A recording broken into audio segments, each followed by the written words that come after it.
Hello, everyone. Welcome to Gens Before Friends. It is episode 40, Woo! and Woo woo! I am here with my lovely co-hosts. We have Morbid Plum Hello. and Queen Amg. Howdy, y'all.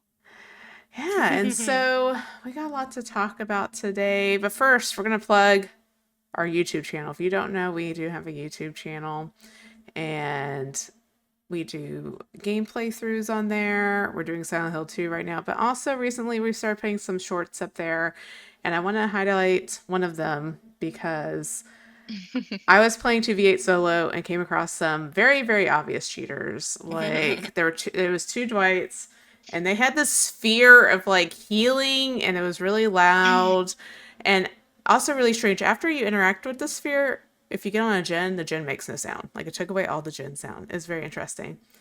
And in the end game chat, these guys don't care, right? Cheaters, they just get another free account Mhm. because everyone was like, "Oh, easy report, easy report." And they're like, "Whatever." They're not going to do anything about it. So it's like, you know what? So then I said basically this. I was like, you know what? Thank you for the free content. I'm going to use this on my podcast channel. So thank you. I'm going to profit off of y'all cheating. So everyone Yep. listening, go watch the short and don't support cheaters. You can support us. But to me, that was like Yes. the only way like I could turn it around and be like, you know what? I'm gonna use this to my benefit, right? That was just an interesting encounter. But yeah, cheaters don't care. We'll highlight you in our podcast and on our YouTube channel. So and today, also, if you're watching on the YouTube, we're going to be showing some clips of the community live stream. So on the YouTube aspect, there'll be the video for that. But if not, you can listen on the Spotify. But now that we're done with the plug for YouTube, today we are talking about the upcoming tunneling, slugging, face camping updates. So today's Wednesday. We're recording on Wednesday. They are going to do another community live stream on Friday. So just take that into account when you're listening. We don't know what they're going to decide on Friday. They are going to talk about updates to the PTB. So, but we are going to watch some clips from the community live stream from October 24th, because even if they change some of the stuff with the updates, there are some interesting comments in here that we need to discuss. There are some Mhm. maybe controversial things. There's definitely a couple of comments I was kind of offended by. So we're going to watch some clips. And so if you're not familiar, on the 24th, they did their first community stream, and it was kind of in three sections, but the section we're going to kind of watch is the middle section that is over the tunneling, slugging, and face camping updates. And so to kind of set the scene. In this section, there's 4 people present. There's Eric Pope. He's like the community manager. He's involved with all the live streams. You probably have seen him if you watch any of DVD's streams and announcements. And they also have Justin, who's a senior dev there. They have Diego, who's the lead UX, which means user experience, if you didn't know. And then Jeff, who's a designer. And Jeff is the one doing a lot of the talking in these clips. And I don't know what y'all thought of Jeff. I thought he was kind of nervous. Yeah. Um, Mhm. I don't Mhm. think I've seen Jeff before on the live stream. I've definitely seen, Mm-mm. of course, Eric and Justin. Diego and Jeff, I don't know if they've ever done a live stream before, but Jeff does a lot of the talking. And like, I'm trying not to be like too harsh on Jeff because he does seem like he's generally kind of nervous.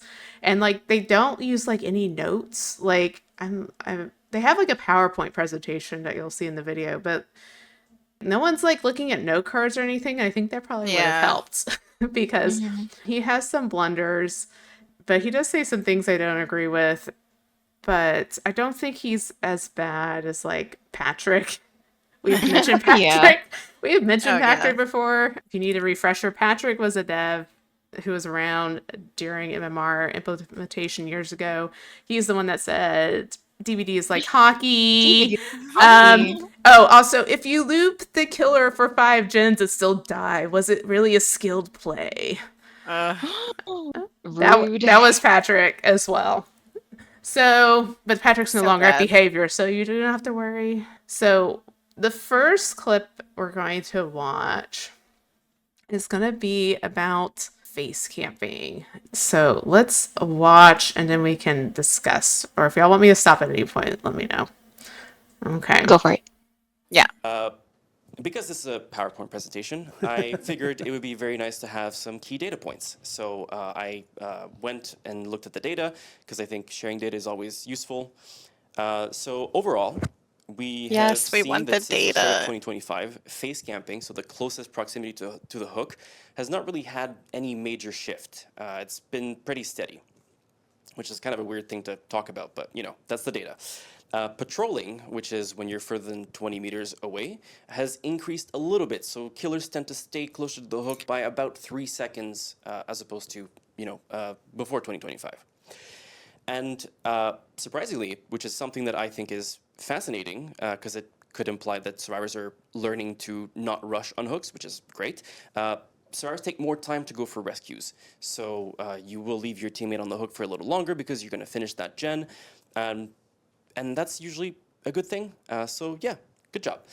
And then the last thing I wanted to talk about for key data points is when the resolve bar fills, so that's the bar that fills up when you're being camped, there's a 10% increase in escape rates. So the face camping mechanic or reduction that we implemented, I think it was last year or 2 years ago, actually has an impact on how the matches go.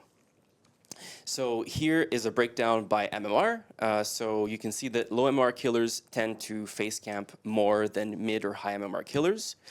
And in terms of maps, Raccoon City Police Department West Wing is the highest percentage for face camping, and Wretched Shop is the lowest. And I put some stars beside those because while that's what the data says, we would have to do a deep dive as to like why that is, because we could argue that RCPD is very narrow. It's got not a lot of room, so you spend more time near hooks without really wanting to. But I think it's interesting to share that these are the highest and lowest. As to why, I don't know. Maybe you can tell me. Okay, so that's clip one. Okay. I'm gonna put it back a little bit so we can see the bullet points.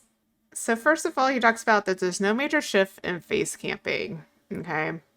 So just keep that in mind because they're going to change face camping to be a further distance. So if there's no shift, I guess my question is why are we changing it? But I don't know. Did y'all have some thoughts on this? I have some thoughts on the map part. My favorite part was survivors are taking more time to rescue. Yes, the hook timer increased. Yeah, I had that down too. Yeah, they increased the hook time for survivors not too long ago to 70 seconds. So yes, you have more hang time on the hook. Yeah. So Yeah.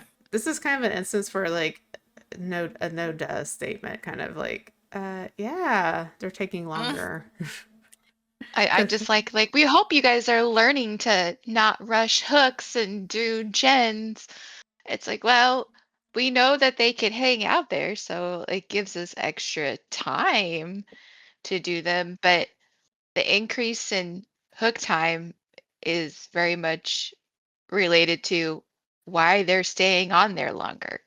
It doesn't necessarily mean that survivors are actively pressuring gens, which in my opinion is not the case at all. But I thought that was funny because I wish they would have clarified and been like, oh, since we increased hook time, you're now taking longer to go unhook.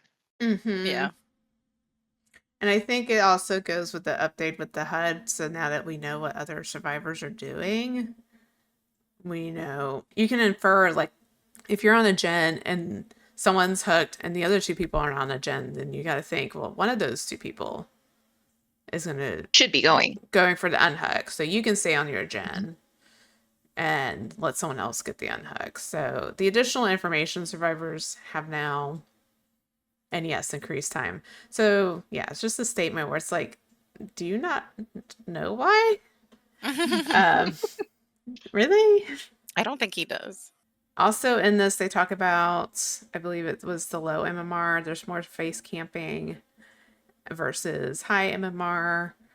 And I do think, this is a theory, I wonder if it's newer players face camp because like Ooh. everything is in meters. Okay, we're in America. Like I don't know how far a meter is. Like everything, like you have to be so many like meters from the hook. Like I don't know how far that is, and then they're going to increase it. So it's like you got to be like half the map away, I guess. But you know, I mean, like as a new killer, you might be like maybe you're not like face camping like right up at the survivor, but if you're not far enough away, the bar is filling. So part of me wonder if that's why it's low in MMR because it's new players and they just don't, and maybe they don't understand that there is a bar. Like if you're brand new to this game, there's not a tutorial that tells you to not face camp, to not Yeah. tunnel. Like, but yeah, there's no tutorial telling you like this is the ideal way you should play as a killer, or you shouldn't do these things as killer because there is a bar that's going to fill up if you're too close. Like if you're just new jumping into the game, how would you even know that? Like at all? Like seriously, even on the survivor side, like if you're a survivor and you get hooked in the bar filling, you're probably like, what is this? Yeah, right. Do I Like, explode? Like, oh, I can get off. Like, does this happen every time? Like, what is this? Like, this is Right. amazing. Because there's no explanation when you just jump into DVD of what some of the, I mean, to us, we know what they are because we've been playing for so long and we keep up with the game, but new players have no idea. Okay, next question. What do y'all think about the map?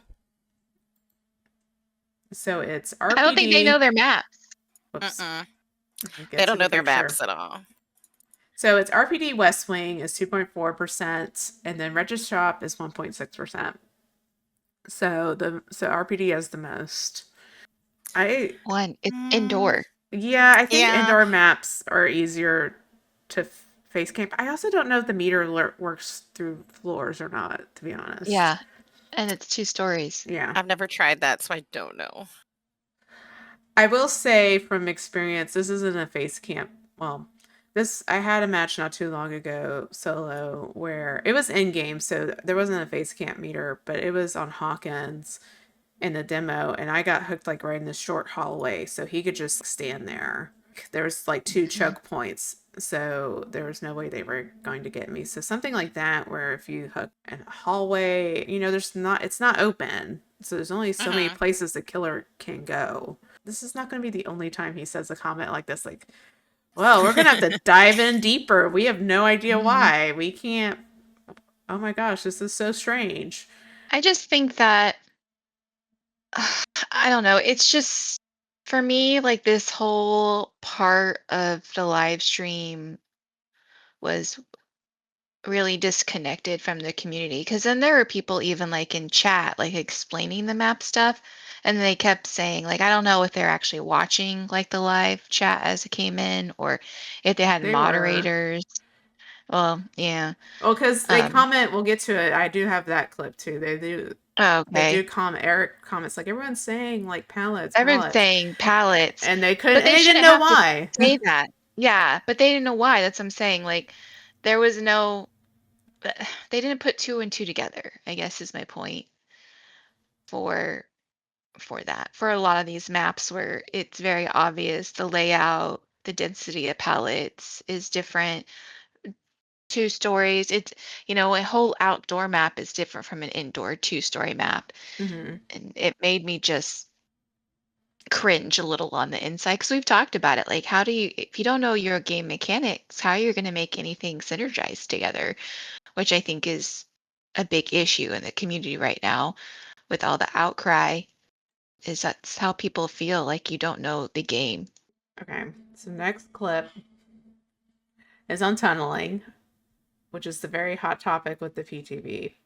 So let's watch this one. You go for the same survivor until they are out of the match. Here we can see Nia with zebra pants being targeted by the skull merchant. You know, maybe that expresses my feelings towards zebra pants. Maybe it doesn't. That's for you to figure out. So, key data points. Throughout 2025, we have seen a slight drop in tunneling.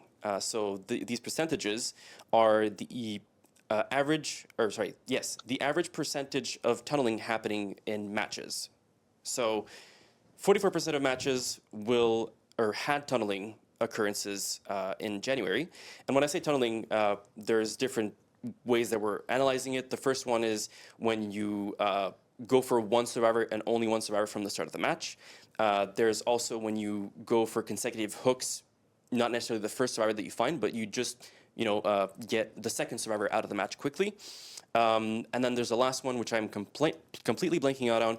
But this is the overall of all these scenarios that we analyzed with the data.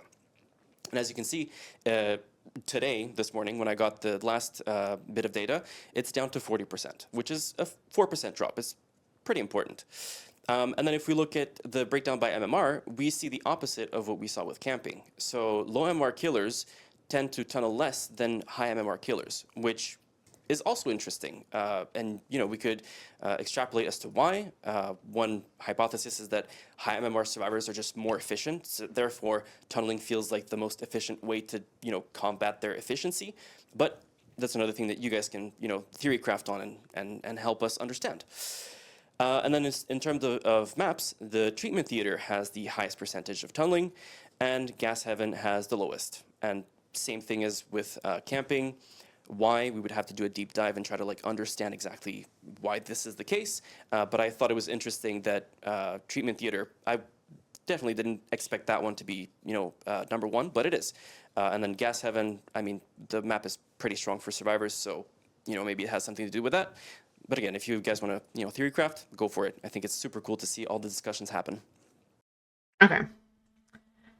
So can we just talk about what is the third type of tunneling? I don't even know. He totally forgot his point. This is what I'm talking about. You need some note cards, my man. Do we know what the third type of tunneling is? Because I really... Well, okay, let's break this down. What's tunneling to us? So tunneling would be they're just going after the one person the whole time, right? So they downed someone, they hooked them, they most likely proxied or face camped. Once they got unhooked, they just went right after the same person. They didn't deviate, right? Can we all agree that is Yes. what we would call hardcore tunneling? Yeah, You just go are after one. getting Oh my. somebody out of the map, you haven't switched targets. Then they're like, the other tunneling is you've consecutively hooked somebody, which I don't understand that, because if you down someone, hook them, then went and down someone and hook them, I'm sorry, everybody's free game at that point. If you happen to find the person you previously hooked, that's not tunneling. You had a hook and chase in between then. Yeah, I Yeah. don't know if they're talking about if time passes in between. So you hook survivor 1, and then you go off and you can't catch survivor number 2, and you give up and you go back to survivor 1, maybe. You know what I mean? You get tired of chasing survivor number 2 because maybe they're at shack and you don't want to, you're getting outplayed, so you decide, I'll go back to the gens, kick some gens, and you find survivor number 1 again and go after them. That's the only thing I can really think of is you find survivor 1 again and you decide to go after them. And there's no hooks. Yeah. Because he said I thought didn't he mention something Will you listen about to it again? Yeah. Okay, let's listen to it. I mean, he was all over the place, which, again, Yeah. like you said, he should have 37. had notes or cue cards or something. Use your phone. I don't know, but I know. I feel like they weren't. I hate. Well, yeah. they have a PowerPoint, so they're kind of prepared, but the dude definitely needs some notes. And there's nothing to me. There's nothing wrong if he was to use notes or something. I don't know what the deal was with not letting anyone use any note cards or anything. Or just put all of the information on the PowerPoint if you can't remember it. These are the tunneling with using notes when you're doing a speech or I don't know, something. And for some reason people are like, oh, I'll just wing it. No, we don't need to do that. Okay, let's see what he says. Well, tunneling is usually described when you go for the same survivor until they are out of the match. Here we can see Nia with zebra pants being Poor Nia. targeted by the Toxic joke. Toxic Nia with the flash. You didn't put a flashlight in her hand. Zebra pants, maybe it doesn't. I know. That's for you to figure out. It would have been better. So, key data points. Throughout 2025, we have seen a slight drop in tunneling. These percentages are the average percentage of tunneling happening in matches. Okay, I went back too far because I So thought it was more at the beginning. 44% That's of okay. matches It will wouldn't or surprise had though tunneling if occurrences that in January. this drop And when I say due tunneling, to there's disconnects. different ways that we're analyzing it. The first one Ooh, I is didn't think of when that. you go for one Oh, survivor and only one survivor from the start the of the match. the abandoned There's feature also when maybe, you Not go for just consecutive abandoned, but hooks, but not DCing. necessarily the first survivor that Yeah. you find, but you DCing. just get the second survivor out of the match quickly. And then there's the last one, which I'm completely blanking out on. But this is the I overall feel of bad. I all talked over these that whole Okay, second scenarios that we hang on, have hang on. How it feels if you're in January. And when I say tunneling, there's Okay, you're good. different ways that we're analyzing Okay, it. The one. first one is when you go for one survivor and only one survivor from the start of the match. That's what we talked There's about. Yes. also when you go for consecutive hooks, not necessarily the first survivor that you find, but you just get the second survivor out of the match quickly. Okay, so he's saying you find He's saying survivor the same one. thing twice. Well, basically, Yeah. he's saying it's not the very first survivor you find. So you hook survivor one, and then you hook survivor two, and then you decide to tunnel out survivor two. So it is what you said with the first scenario, but you're just not doing it to the very first survivor. You're But it's still the picking same who. thing. You're picking the tunneling. survivor you want out of the game and tunneling them out, basically. But Yeah. it's The he's thing though just. isn't there's not a first and second survivor. It's just a survivor. So it doesn't have to be the Yeah. first one you find, the third one you find, the fifth one you find. It's so 1 and 2 are the same exact definition. Yeah, But for some To reason me, they they're are. Yeah. grouping them as different. Yeah, because the thing is, since I play killer, killers will tend to tunnel out if they figure out which survivor is the weakest of the The four. weakest. So Me. so I'm they just so if they chase survivor one, they're like, oh, they were pretty good at looping this palette and all that. But then they like chase survivor two, and they could tell survivor two is not as experienced, doesn't know how to loop. Then they will probably go after survivor two because it's easier, and they can tunnel them out. So Yeah. it's the same definition. Just choose which survivor 1, 2, 3, 4 that you are going to hardcore tunnel. If you want to be technical, there's one that regardless of skill, the killer's just going after you, whether that chases 20 seconds or whether you run them for all the gens. Mm-hmm. They're just focused on you. They're going to get you. You're going to go down. And I Yeah. guess technically, maybe what they're trying to say in a more PC manner is, hey, if you're the weakest link, they tunnel you first because you suck. Yeah. It's maybe what it is. I don't know what the third one can be. I don't know how there could be a third one. Example. Apparently he has Oh. one though, because apparently I'm Yeah. thinking like in his mind he's like, okay, there's these 3 points on tunneling, and then like he lost the third one in his He's head. like, what was that again? The third one is that everyone, all three, like 3 people DC, and there's just one actual player left, and they just go for the player. Because at this point, why do you want to chase bots? Yeah. Yeah. I don't know. That confuses me. The other points he went over is high MMR has more tunneling. I would be interested to know, I'm sure they have a breakdown, which killers tunneled the most, because high MMR games are going to be more of your S tier killers. So your blights, your nurses. Now we have Crossu and Ghoul. So I'm wondering if we could get a killer breakdown of which ones tunnel the most. I would be interested to see that. would And if it be aligns with cool. what we think of as high MMR.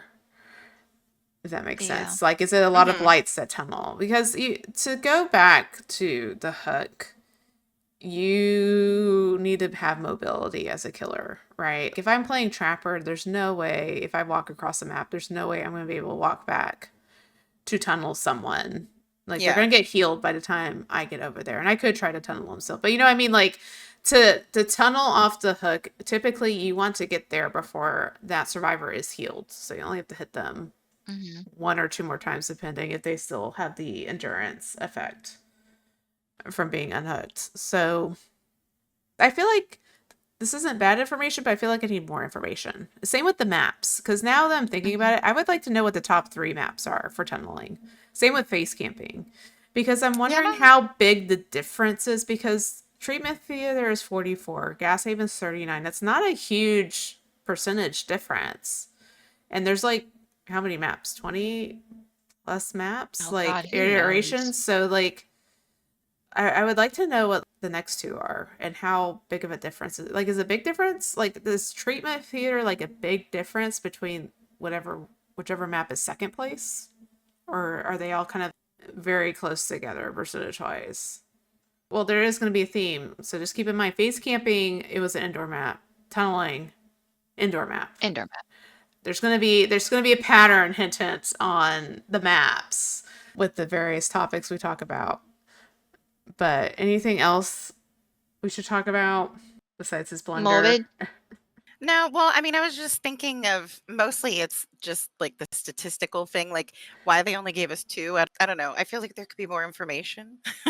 Well, the Well, Like, guess yeah. that it seems like the more open maps are the least which makes like for sense if tunneling and you face camping. Yeah, it makes like sense. think about it, and Well, it's kind of not obvious, but I think yeah, it I mean, is indoor map. obvious. Well, yes, it is. Okay, well, Well, he doesn't yeah. know, so let's Well, educate. okay, Tell him yes. more of it. Let's educate him. Yes, it's obvious. If you're an indoor map, it's harder to find people because there's rooms and nooks and crannies. So I could see people tunneling, but like camping and making sure you're gonna stay on the one person, and I don't know. It just I feel like either he was nervous and didn't know what to say, or he has no idea how the game works.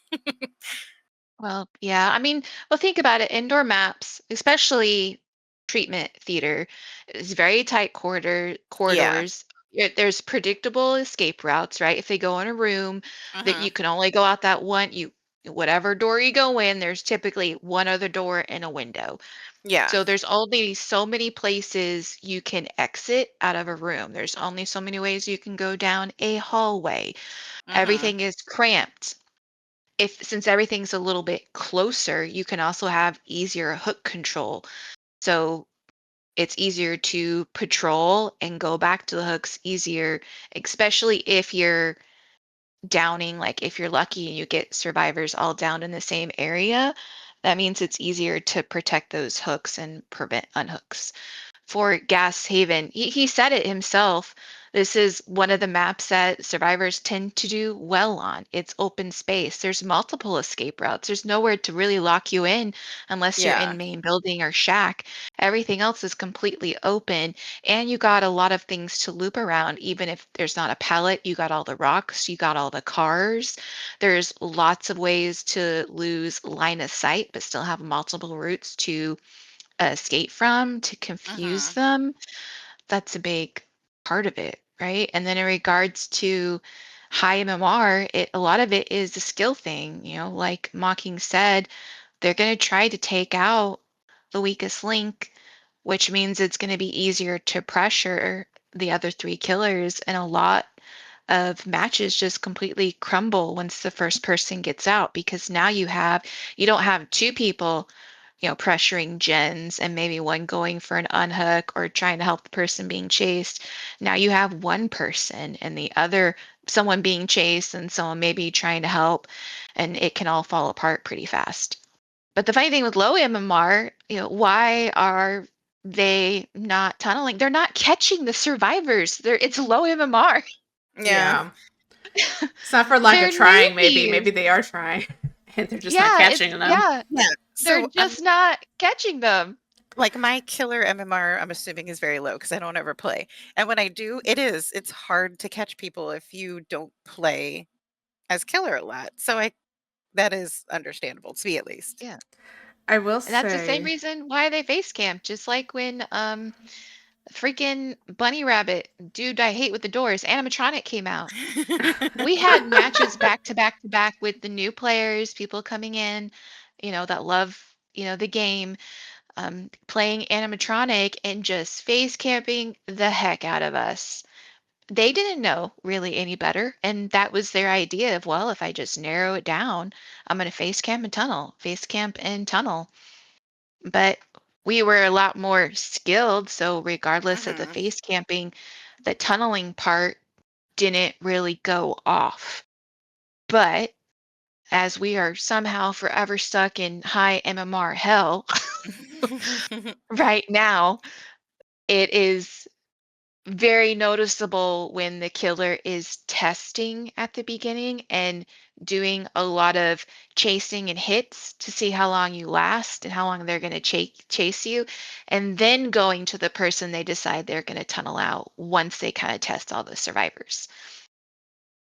So that would, I guess, be example 2 of his tunneling, but that's what they're doing in high MMR is they're looking for that weakest link. I can take out that person.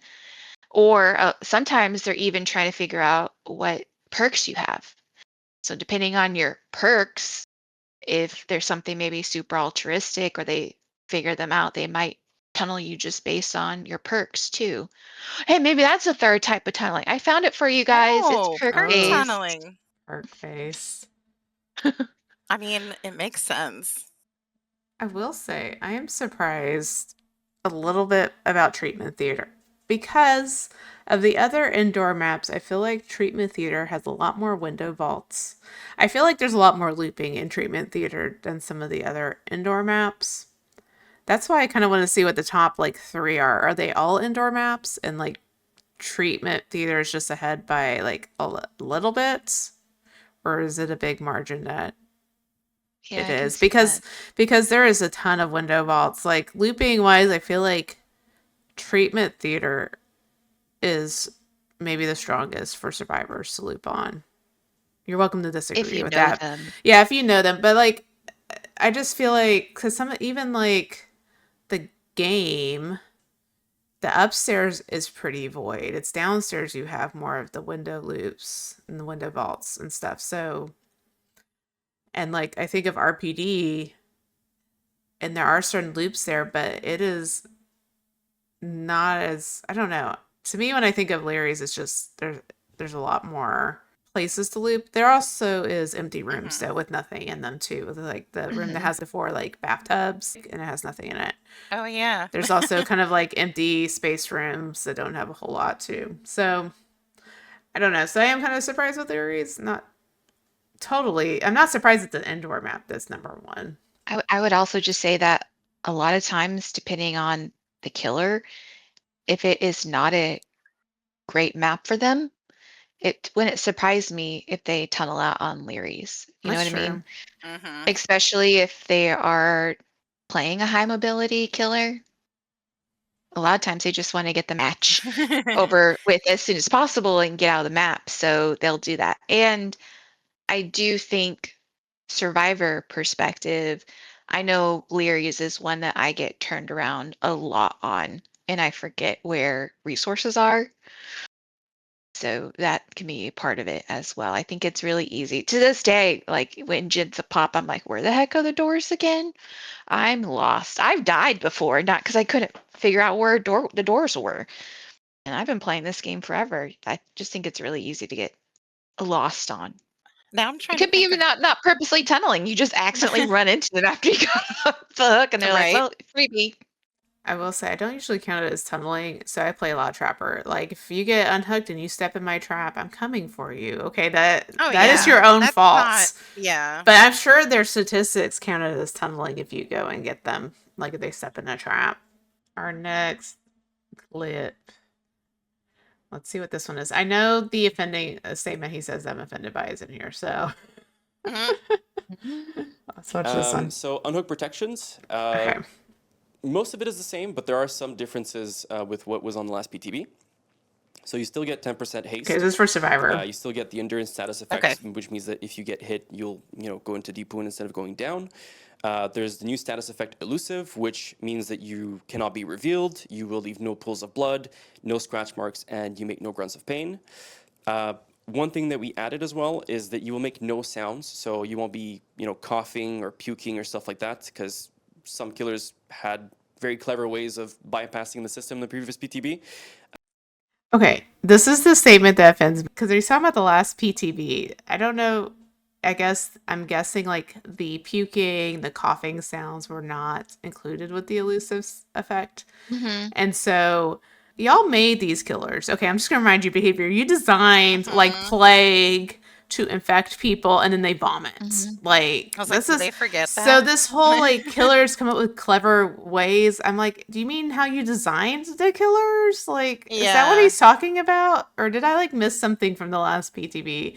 Like, was there something else going on? Because the nemesis coughing from his infection, plague. I'm like, really? Like, what do you mean clever ways? Sorry, I had to stop it Well, here. I think what they were saying was for like they come back to the hook. Let's say they are tunneling. They come back to the hook, and despite some of the benefits the survivors were given, right? Like with the endurance and the haste and the elusive status effect, they were still being tunneled out because they were making noises Noise. per whatever the killer infected them with. So the Hmm. killer was still bypassing and Yeah. going for the one person because they could hear them. So Yeah. again, I understand like It's not that's worded how well. you, yeah, it's not worded well, and I get how, well, that's the killer's power. It's what it does. Yeah.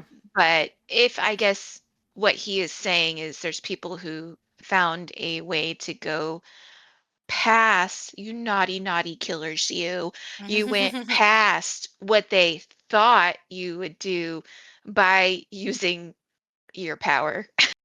How dare Actually, you? actually, let me go check the PTB notes. Yeah, it doesn't mention. So for Lucis Sass Effect, this is PTB, the first one, 9.2. New Sass Effect that hides grunts of pain or scratch marks and pools of blood. So in here, Yeah. it doesn't say anything about other sounds that the killer that comes from like being infected, basically. I Mhm. just don't like how he worded it because don't talk down about killers or playing certain killers because they make sound. You're Yeah. making this change for this tunneling update. You need to take that into account that there are killers that infect survivors and so they puke, they cough, and that's not the killer's fault that you didn't think of that in your PTB. That's why you have a PTB. So I just don't like his comments and how negative it is because it's not. I mean, you want the players to play PTB and test it out. And in testing it out, it was found that you missed this and you didn't take this into account. That's not the killer's fault. That's your fault for not making that part of the elusive status effect in the first place. And that's why I kind of stopped it here. I was like, this is, as a killer player, I don't like this comment. It's almost like shaming people that played Plague or play Nemesis, because I love playing Nemesis. He's kind of my second main. That's why I'm like, well, then you should have thought about putting that in the elusive status effect. I just don't like the comment. He could have just said, hey, now we figured out from the last PTB that we didn't take into account other noises survivors make Mhm. from certain killers, and so that's going to be included in this next PTB. That's really all he had to say instead of making Mhm. this kind of snide remark about killers. And as we keep going through what's in the PTB and in this live stream, it's going to be very like anti-killer. And that's, I think, the other thing that comes across. So here we will continue with the unhooked protections. Everything survivors getting, so y'all rejoice. You still do not Yay. accumulate AFK points, so AFK crows will not come into play if you are under the unhook protections. You will still see the killer's aura within 32 meters, and these are still lost when performing a conspicuous action or when being healed a full health state. And I think it's also important to remind people that when it's in endgame, these bonuses are mostly turned off. The only ones that are on are the 10% haste and endurance that are granted for 10 seconds, which is what it is currently on live. So here we have a video again. Meg is the star of the show. She gets unhooked, and I zoomed in on the status effects. You can see there's the endurance, there's the haste, and there's elusive. You see the killer's aura, and the survivor basically has a lot of tools to avoid the killer. This specific instance is a bot killer, so it's too smart. I can't outplay it. But the what you just saw as well is I'm gonna play it again, just because I was talking about. Can I go back? Okay. PowerPoint can do that. Yeah, I have the Oh clicker. my I have the God. power though, which is great. What you noticed as well is that Meg was trying to, stop the killer from go after Jake, which is one of the key differences that we have compared to the last PTB, which is that the survivor no longer loses collision with unhooked protections. So We'll stop here. I have a lot of thoughts, but y'all go first. I don't know. I feel like, well, maybe I'm misinterpreting the video, but he was saying that Meg is blocking the Jake from getting hit, but I feel like she would have gotten tunneled in most instances, right? Or am I wrong? No, because okay, I wrote down that they're kind of being hypocrites in this clip, because initially we're giving survivors all these tools, right? The aura Yeah. reading, the haste, endurance, so that they can get away from the killer. And that's what he says during the first watch through of the clip is, Yeah. we're giving survivors all these tools to get away. But then in the clip, for those listening, in the clip, Meg is body blocking. So when they Yeah. initially, I think in the first PTB, they had no collision with the killer. And then in this one, they changed it to now the unhooked survivor has collision. So now in the clip, the Meg is body blocking the Jake, which totally goes against what they said the first watch through, and pretty much goes against like the whole reason they're doing this stuff, right? The whole complaint with tunneling is that we can't get away from the killer. But then in their clip, they're showing Meg body blocking Jake, who isn't even injured, by the way, just blocking a healthy Jake. So I think the clip just goes against what their whole point is of having the anti-tunneling, and also proves, I think, most of the community, right, most of the content creators that have been saying, well, survivors are just going to use this to bully the killer, get in the killer's face, take a hit for a teammate, right? Because they have this elusive status effect for, how long is it? Is it 30 seconds? Yeah, 30 seconds. They will have haste. They will have endurance. They will see the killer's aura. So what is to stop them from getting in the killer's face? I mean, I think just like anything, if for us that aren't malicious survivor players, sorry for those out there, all the videos and stuff that have come out, I feel like I should offer like a counseling session and be like, come talk to me, killer mains, and let's sit down and chat and go through your killer trauma. For most of us that don't play toxic, we play goofy sometimes. But I don't think we're ever malicious in our intent when we go into matches. We just want to get away, especially if we're being tunneled. You want to get away, you want a chance to play the game. I am not one to, after getting off hook, body block for somebody like that's healthy. That doesn't make any sense to me. I'm supposed to run away. I'm hoping that you're going to switch to the healthy survivor and allow me to get away, like you're going to switch targets is my hope. But I feel like in that clip they just showed the community that was already saying like what's to prevent this from survivors capitalizing on this to make, gameplay difficult, and they showed it, which I think was great. I was like, no, they're not going to do anything like that, because most of us, we just want to get away if we're being tunneled, right? We want a chance to get away, maybe hop on a gen, heal somebody, open a chest, walk Yeah, around the map a little, see the contribute. sights, like, have a good time. Most of us are not gonna, you know do that. And then they show a clip of, oh yeah, we have collision back, look what you can do. So Yeah. it's not a good example I don't know why it's. I feel like a lot of stuff that was done was just. I don't think it was like ill intent on the devs' parts, but they're now visualizing what killers have been talking about and showing them this. So Yeah. I would have just, from a QA perspective, from a person whose job it is to put together like presentations and stuff, I would have left that part out. And I also would have said, hey, Jake, why weren't you behind the Meg? Yeah. Why were you in front Exactly. of the Meg? Hey, Claude, why didn't you stick around and loop and try to take the chase? You know, that's what I Yeah. would not have put that on the killer because I'm sorry. If the killer was tunneling and then the killer, see, in this case, the killer was still after the Meg. So it's a little weird about why all of a sudden the Meg is like, I'm going to circle around the Jake when Jake should be circling around Yeah. you. But I'm sorry, at that point, if you are trying to actively, body block for your teammates and you're like running in the killer's face, just like if you're, hey, I've played against Trapper too, where after I got on hook, I ran away and I got in trap. You know what? I knew I was playing against Trapper. Does it kind of suck? Yeah, but it's not Trapper's fault. I'm the one that stepped in it. And you mean I'm supposed to expect that he's not going to take this free down?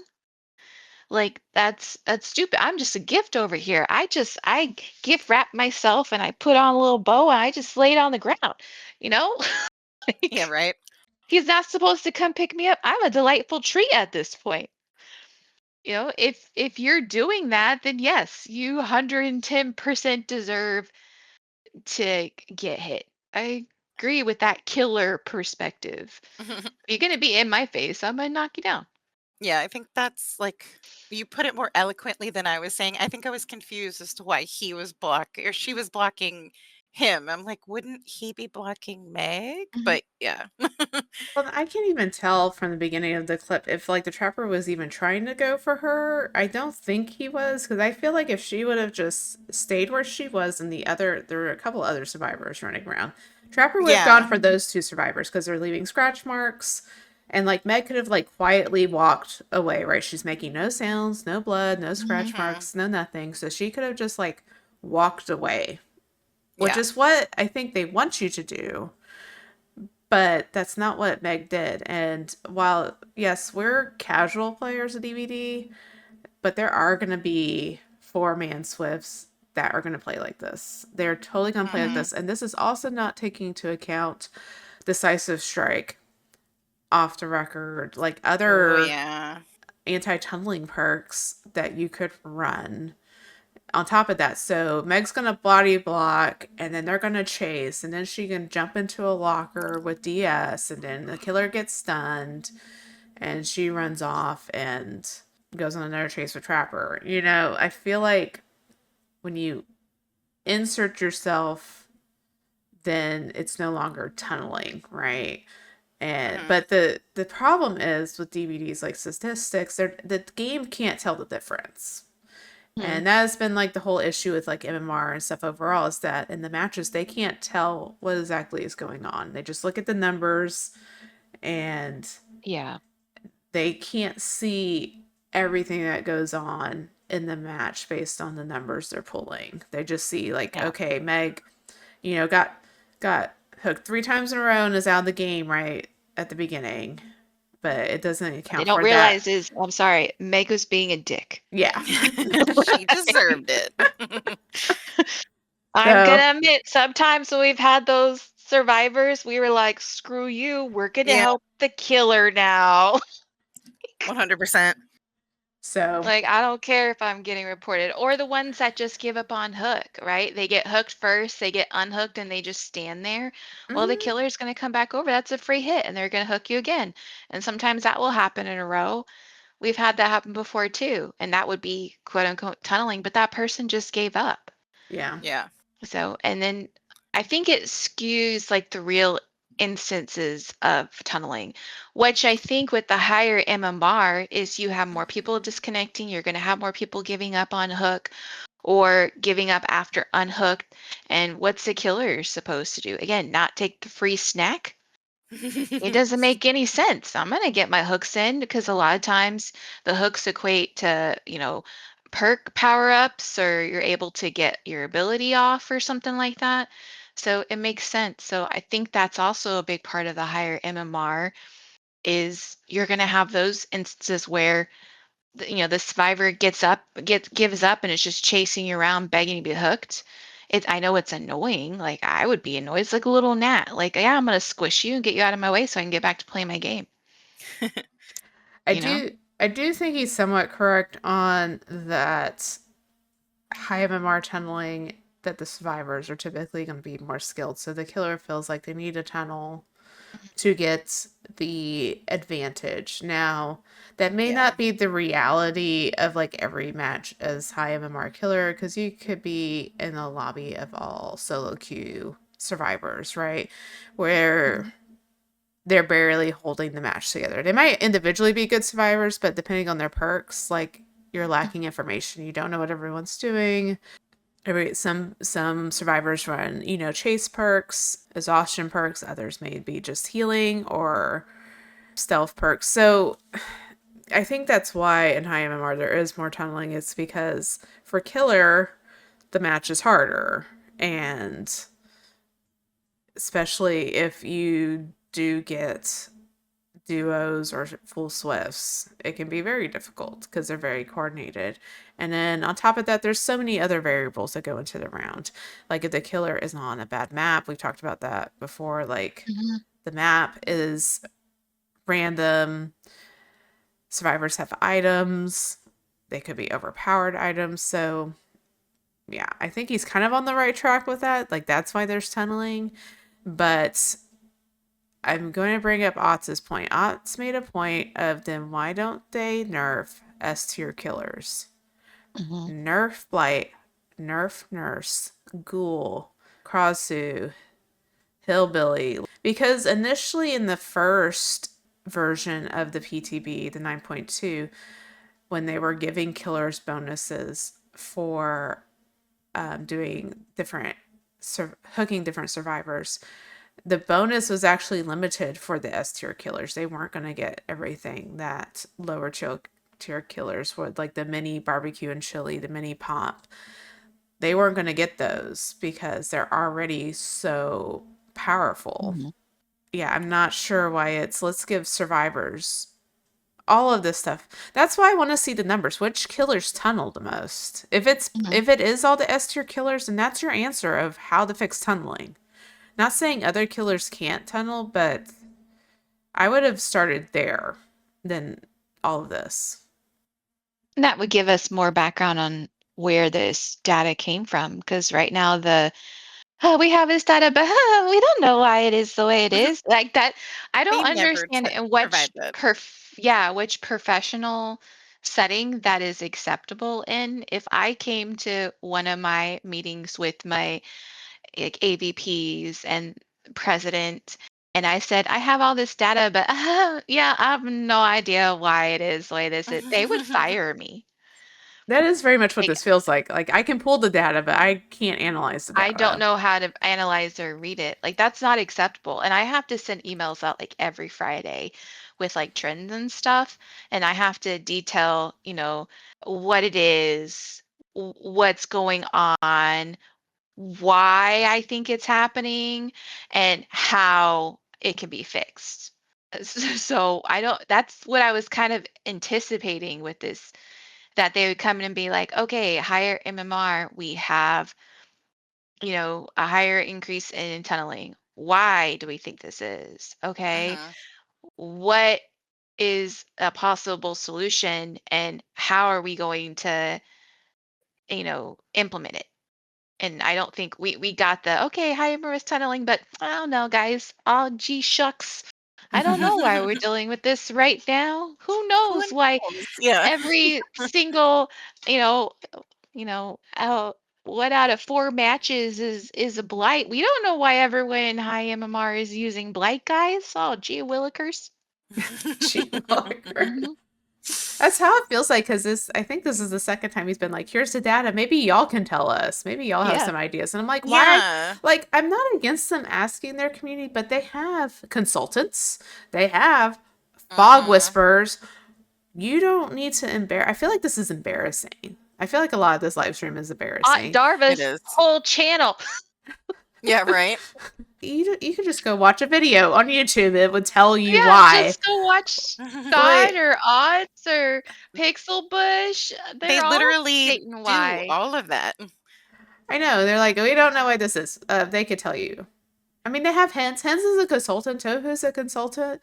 Hens especially comes out with a lot of videos, like Yeah. nitpicking all of this stuff, and he can tell you why this is. Why are they just not listening? Are they not asking? I don't know. Like behind the scenes, I have so I many know. questions.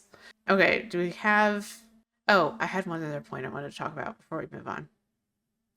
I am very curious why in his clip he mentions he's going against a killer bot. Why do they not have people playing with him in this game? Do the I other thought that employees too. not have this game installed? The game y'all are working on?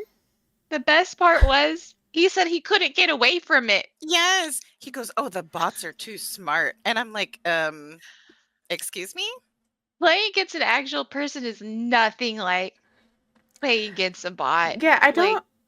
Yeah, that made no sense to me. Because if you're trying to test certain things in a game, you want to play with other people, right? You know, you want to be like, okay, we've implemented, we're play testing these new anti-tunneling changes. So you need to have like, other employees as the killer and the other survivors and tell that, other employee that's playing killer, like, I need you to try and tunnel me. Like, right, we're testing this. So you need to try to tunnel me and see if you can find me or not. Like you need to test certain scenarios. So I don't know why he's doing it with bots because you have no control over the bots.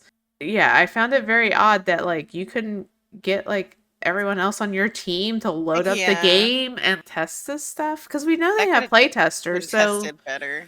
but like also you're on the other hand too, you're also making a video to show on the live stream, right? So I would think you'd want to be in more control of what you're presenting, if that makes sense. Like Well, you of would the think. situation you're showing.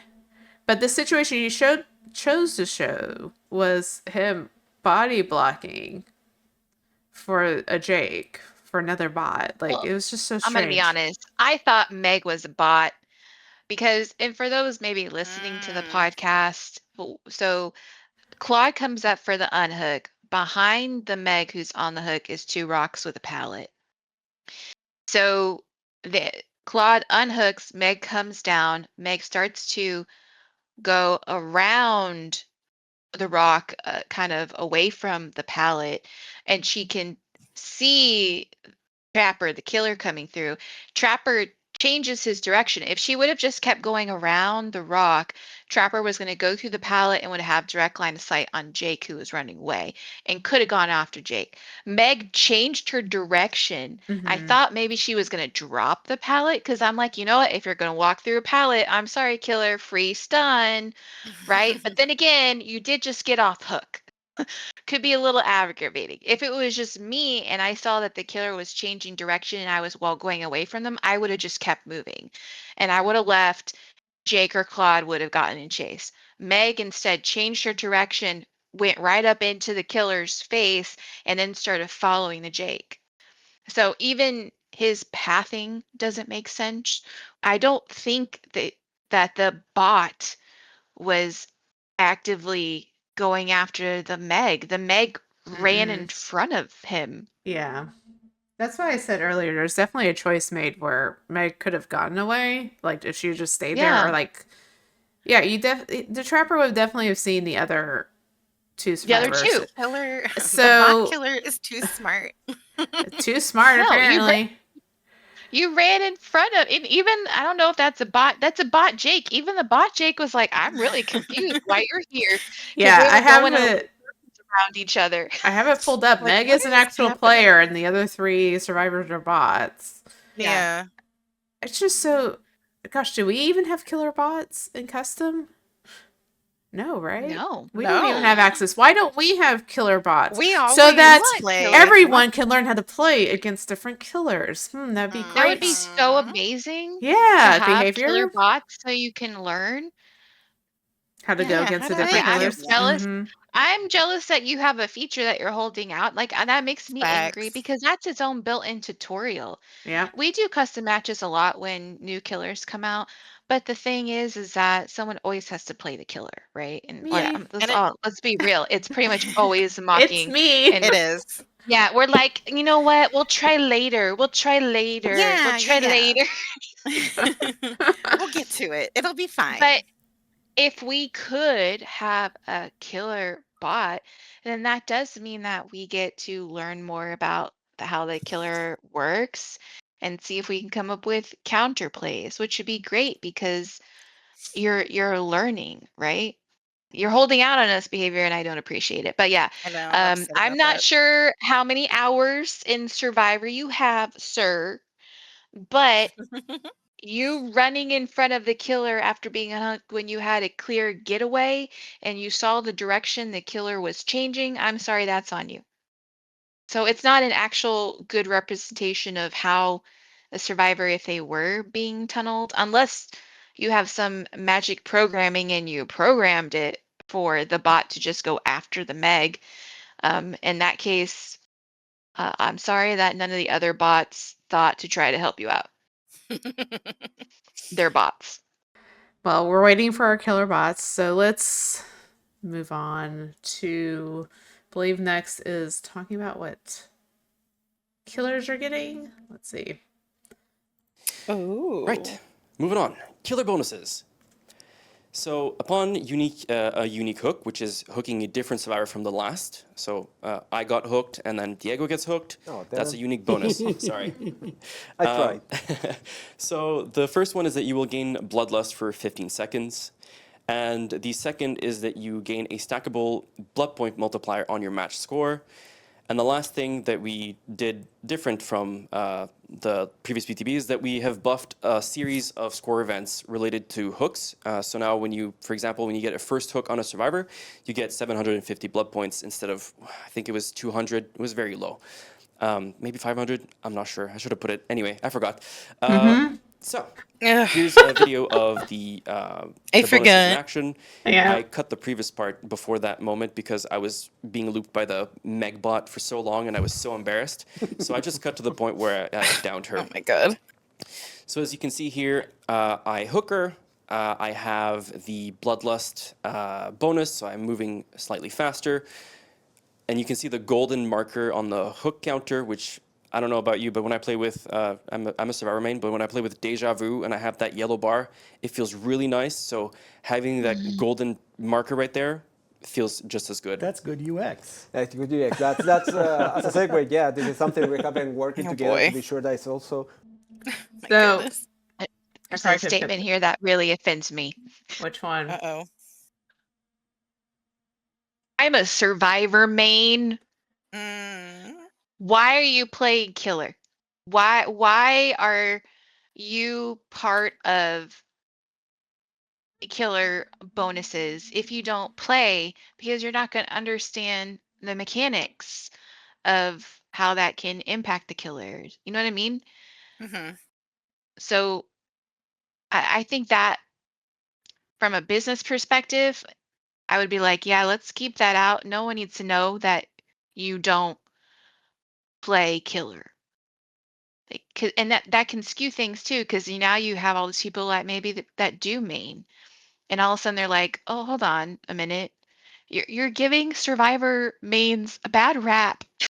I know. It doesn't make sense to have someone testing killer bonuses that doesn't play killer, because then you're not going to truly know how impacting those bonuses are or are not if you don't play killers and understand Exactly. their individual powers and mechanics.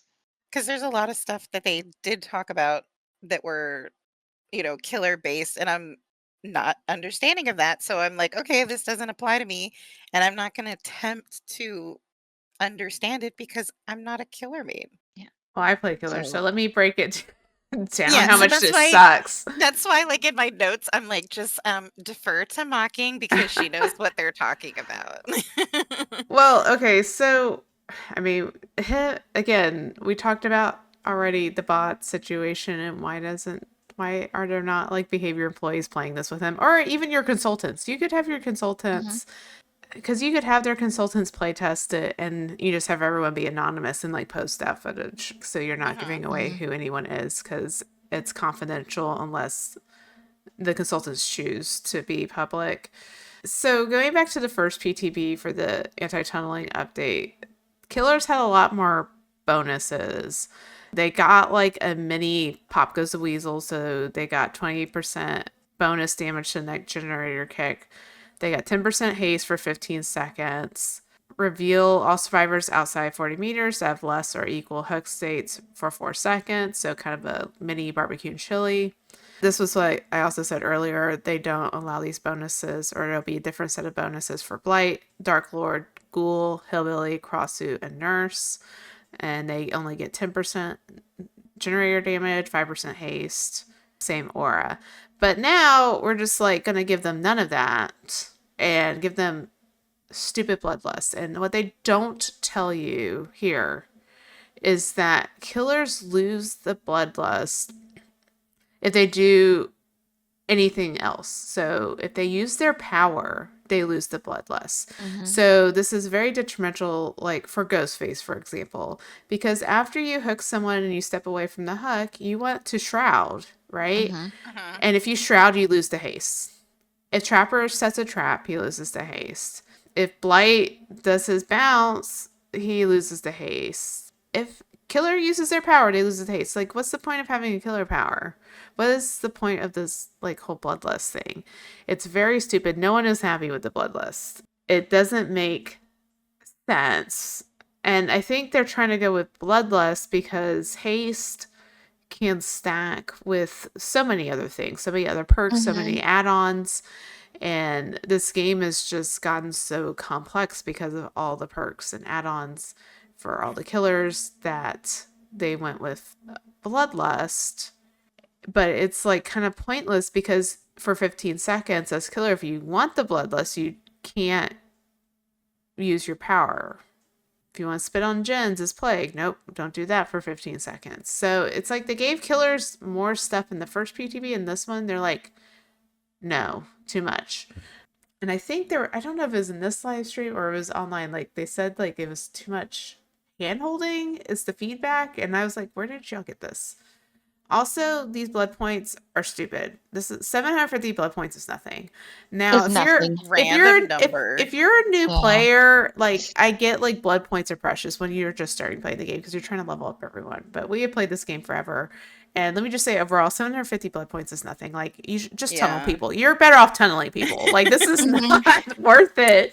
At that You will point, get- just tunnel me. You would probably get more points tunneling overall than doing the bonuses. If to be honest, I'm curious if anyone would calculated that. Like, this is my score if I tunneled. This is my score if I didn't tunnel. Oh my gosh, it's the Not same. an It's the incentive same at all. Yeah. So At that point, I feel sorry for you. Like that's all you're getting. Like, not sorry, but like I feel bad that you're getting screwed out of that because that's such a low number that doesn't make sense. I don't know where they got that. yeah, well, apparently it was lower in the previous PTB. He didn't know what it was. Again, you need some notes. I mean, you're not like terrible, but you need some notes. You need some index cards. I'm sure Behavior can at least afford that in their budget, please.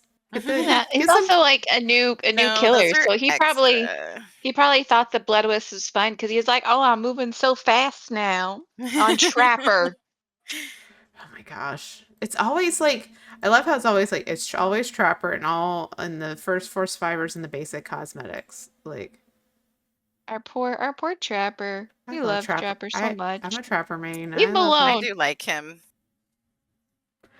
If it was Ghoul, you had that bloodlust, you probably would have gone out of the map. Bye. Well, yeah, at school you couldn't use your leap ability. Yeah, you wouldn't be You'd able to lose it. use, yeah. Of course, as Not like school, Ghoul would you would need it, you know? rather use your leap ability. That's like, Yeah. It just doesn't make sense why they went with the bloodlust. It just doesn't make sense. No one's It's happy like, with the bloodlust. of course it feels good for Trapper. Trapper can barely move. Okay. I mean, I still love I him. We love him so much, but that's why I it felt so good. Look, should when be it's their new motto is it doesn't make sense. Look, when Yeah. that survivor But Ghoul, steps in that well yeah, placed trap, such a good feeling, it though. feels good. It Yeah, feels so but good. It Ghoul is. wouldn't even notice. Blight wouldn't even notice. No. Nurse wouldn't even notice. Yeah. Okay. Any other thoughts on this? Let's just not give killers anything. It seems to be the new motto. Or I say motto, like I already said that, but it seems to be like the new thing. And as someone who does love to play Survivor, I feel bad for killers. And I can't believe I'm saying that. Well, it's Yeah. just it just feels like if you want killers to not tunnel, then you gotta give them more than this. This is Yeah. nothing. And we might talk about it later, but we have watched a bunch of content creators that played PTB and who still tunneled. They tested like, Mhm. can I still tunnel with all the anti-tunneling changes, the anti-slugging, face camping, all that? And the answer is yes, you can still tunnel. These changes don't make it foolproof that you won't get tunneled as a Yeah. survivor. If a person Yeah. wants to do it, they're gonna do it. Mm-hmm. So I think that's a big thing as well. And I think my big complaint about the whole way they structured this, again, this is coming from somebody who maybe during 2v8 plays killer, and every once in a while I'm like, oh, I want to see what it's like to play killer and go in. But like 90% of Me the time, too. I'm playing survivor, and I have my reasons for that. But it doesn't mean I don't stay on the up and up on what's happening. But what really disappointed me about this whole live stream is how it completely split the community. Some of the videos coming out now, like I would send them to ladies and I'd just be so livid. But it's because people are so angry, right? And how everything was done and the examples they used and their language and how they're describing things with, oh, we don't want to handhold you killers. Okay, you, I'm going to get off hook and I'm invincible. You literally gave me the affinity stones. Mm-hmm. Yeah. Just got to snap my fingers. And Like, teleport across map. yeah, The you next made one you're me getting. invincible. And you don't think that, because there's malicious survivors out there too. You don't think malicious survivors who love to cause people pain are going to find a way to capitalize on that? It's just like, people that come in and decide that, you know what, I'm going to be a dick today when I play killer. They're going to be tunneled no matter what. Unless you make it to where they can't hit me, you can be tunneled. It kind of like it is what it is, but you don't have to draw this big line in your community for like the last couple weeks. Like some of the videos coming out talking about how entitled survivors are, some of our matches where killers were like, you guys are so, I think entitled is a big word because Scott used it. So I think everyone learned that word. They didn't know what it meant before, so they're using it. But we were accused of like being awful and gen rushing. And I was like, my dude, we were in the match for 20 minutes. We weren't gen rushing. Like, Yeah, it was that's a a 20-minute long match. What you're Gen angry Rush match. at is you couldn't find us. And we completed 2 gens before the first chase even started. But that's a gameplay thing we decided to do, and it worked. We weren't trying to be toxic, or we definitely weren't gen rushing. I'm sorry if playing that way was boring for you, but it's a viable way to play Survivor. I don't like the line that was kind of drawn in the sand and the perception of this, when really what they should be doing is taking all these statistics and finding out the whys, right? Why are these maps the highest for slugging or face camping? Why are high MR killers, like, what Maki said, what killers are they? I think we can guess with all the killers they're taking stuff away they're not allowing to have. To me, that would be my guess in regards to those are probably the killers.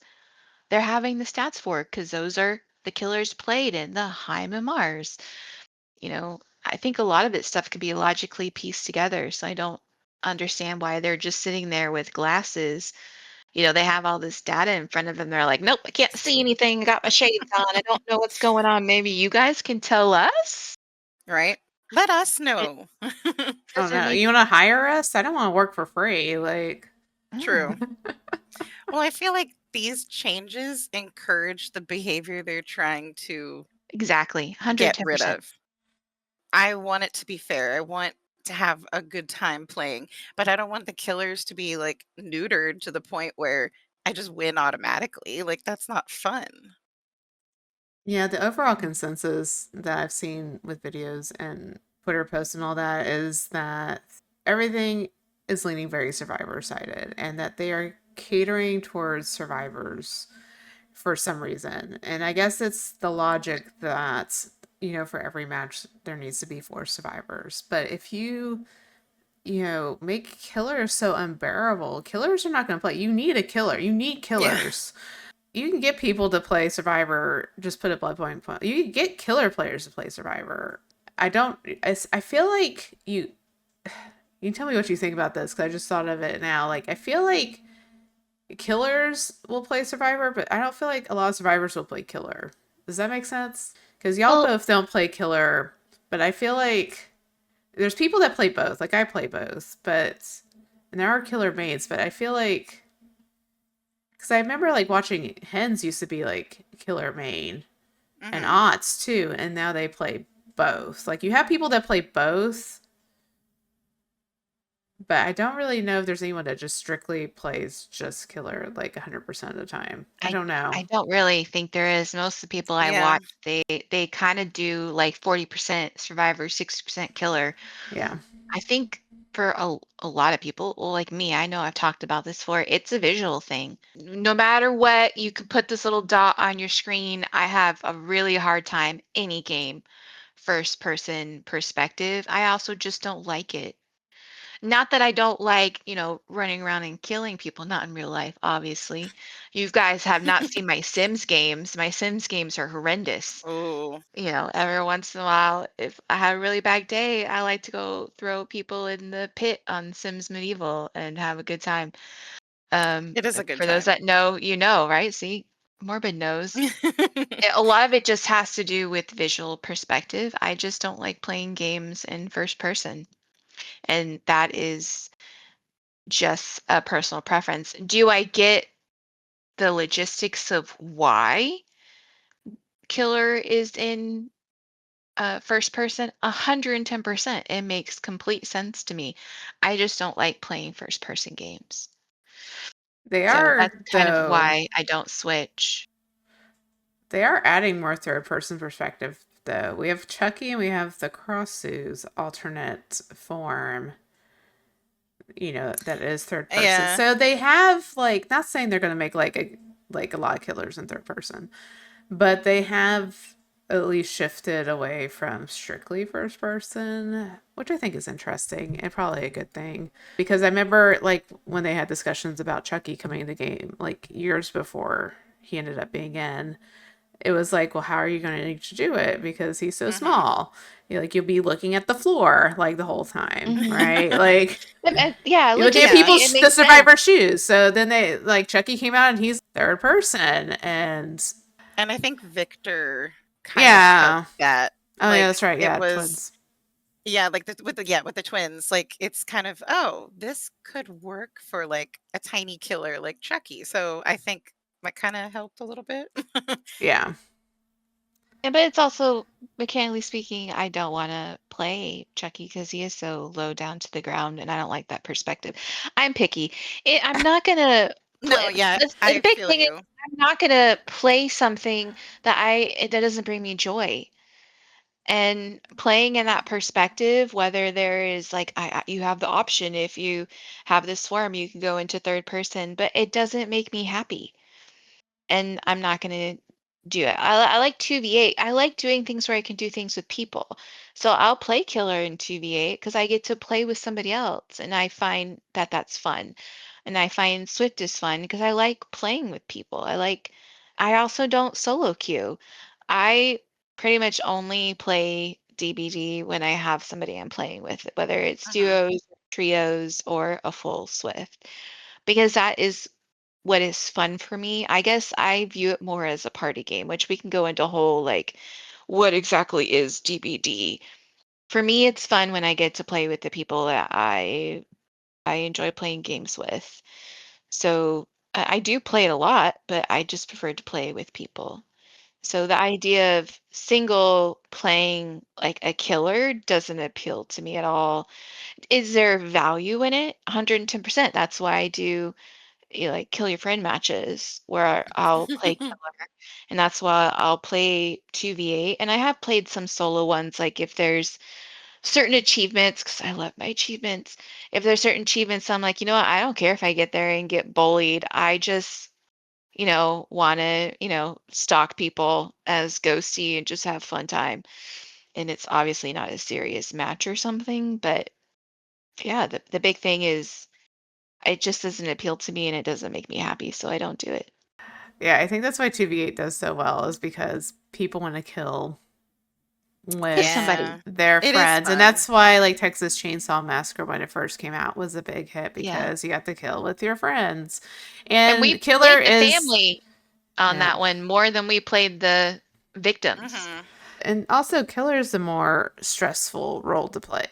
We've talked about this before in previous episodes, like as in playing the 1v4, like you as Killer, like everything's on you. If you make a mistake, it could throw the whole match. With Survivor, there is more opportunity, there's more second chances, or you can always just equate it to, well, I had crappy teammates and, they're new or they didn't play well.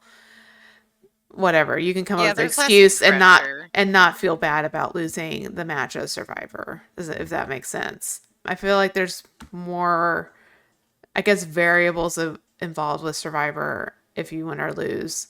But with Killer, like, there's more pressure. Like, if you choose to chase someone too long, it could cost you the game.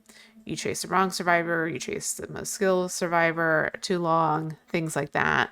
Or if you don't Mhm. pressure to gens enough, then you lose the game. And so yeah. So basically, with all that to say, them not giving killers much of a bonus at all, like really skimming it down, I think is a mistake. And that's what everyone else in the community is saying. And I know many killer players have tested in PTB, and you can still tunnel. And this Yeah. is not going to make it go away. It might make it harder. It might give Survivor tools to make it harder, or to get in the killer's face, like we saw in the video clip. Like, use it not how behavior was initially planning. Like, that's kind of how it is with behavior. I feel like with a lot of updates, it's like, we want you to use it this way. We're going to give Yeah. you this tool, or we're going to give you this perk, and we want you to use it this way. And then the community's like, but we can do this with it. And they're like, no, no, And no, we no, figured no. out this. It's like, I still That's think of the the old thing, Metal of though. Man bug of like, oh yeah, we can take like 5 endurance hits. Oh, with Dowsy, with that stuff, he was like, "Watch me take 16 hits in a It row." was like Metal Man, Dead Hard, and Dead like hard, yeah. like they all stacked in one of these PTVs. It was glorious. It didn't go live, but it was just so funny. Like, we're gonna give you this, and then we're gonna do this with it. Oh yeah, pop a Mhm. syringe too. Like, there you go, Styptic, and you can take another one. That's the funny thing is, it's obvious they're not proactively playing the game. So talk to people who do play the game, because they'll tell you how they'll use those mechanics. So Consultants. I know, Cough, just before cough. friends, Starva, Scott, Well, Pixel Bush, they King, know Polly. this is the Like, thing. Like, Polly and King, like, I think they recently went to they were behavior. they Like, were literally just with you. You could have done so many cool things with them, they have to be talking to some of these people. I can't imagine they're just like, yeah, let's just hang out and not talk about the game. Let's not ask you I mean, it makes questions. you Let's not wonder. ask your opinion. And they have a whole consultant program, and I just don't get. And then, like, even consultants like Hens. I'm mainly thinking of Hens. Like, Tofu doesn't post a lot of videos on the different updates, but Hens does, and he is a consultant, and it's like, in his videos, he's talking about how bad it is, and I'm like, did he test this? Like, I have questions. Like, did the consultants test everything or not? Because Apparently not. he can't be surprised by this if he's play tested it and he's talking bad about it. But I'm sure with being a consultant, he can't say specifically what he's tested, and he can't say, well, when I tested it, as a consultant, it was like this, and Well, you can make the assumption that if he did play test it, whatever was said and then whatever went into PTB wasn't, his expectations weren't met. And that's the thing as well, from the grapevine, what we're understanding is the consultants are being listened to. That's definitely what it sounds like from what our Dowsey has said perspective. before. Actually, Dowsey has said Yeah. it. That's why he Yeah. left, because he Yeah. said it wasn't making, this is summarizing, like, it wasn't making an impact because they would give feedback and then they wouldn't use the feedback. So it's like, why do it? I think a lot of consultants felt that way, that I know that have left. I was like, well, what's the point in doing this if no one's going to take my advice? We still have more to watch. Oh my God. So that was all the tunneling. It doesn't end. That's the end of the tunneling. We're gonna move to The slugging. horror never ends. There's not too much more to watch. We just have a little bit more with the slugging update that I wanted us to watch, and then we can go off on and rant some more. All right. Let's see. Here we What go. is slugging? Slugging. So slugging is usually described as putting a survivor in the dying state and leaving them there. Now there is slugging, which is for pressure. So here we have, that's Dwight, by the way, that's in the dying state. And the skull merchant is, seeing that there's a Nia on the side, just maybe waiting for a flashlight save, who knows. So she decides to chase the Nia. So that's slugging for pressure. And then you have the more evil skull merchant. Here she has slugged 4 Dwights, and they're all in the dying state. So the first one is good. We like that. This is a good thing. The second one, not so much. So back with some data. Overall, killers across all MMR tend to slug for about 30 seconds. So that's time spent in the dying state for survivors. And overall, high MMR survivors spend less time in the dying state at 26 seconds, which means that higher MMR survivors will go for those pickups either faster or more efficiently, by bringing perks or whatever. Anyway, that's what happens. So if we look at the comparison between January and now, we do see that survivors spend less time in the dying state. So this is 35 seconds in January, and then it went down to 34 seconds in June, and now it's down to 30 seconds. And then the other thing that's really interesting is that in January, there was about 4% of matches that would have bleed outs in them. So that's when you would fully die from being slugged, when your bleed out meter would just empty. And that's down to 2%, and it has been consistent with the release of the abandoned feature.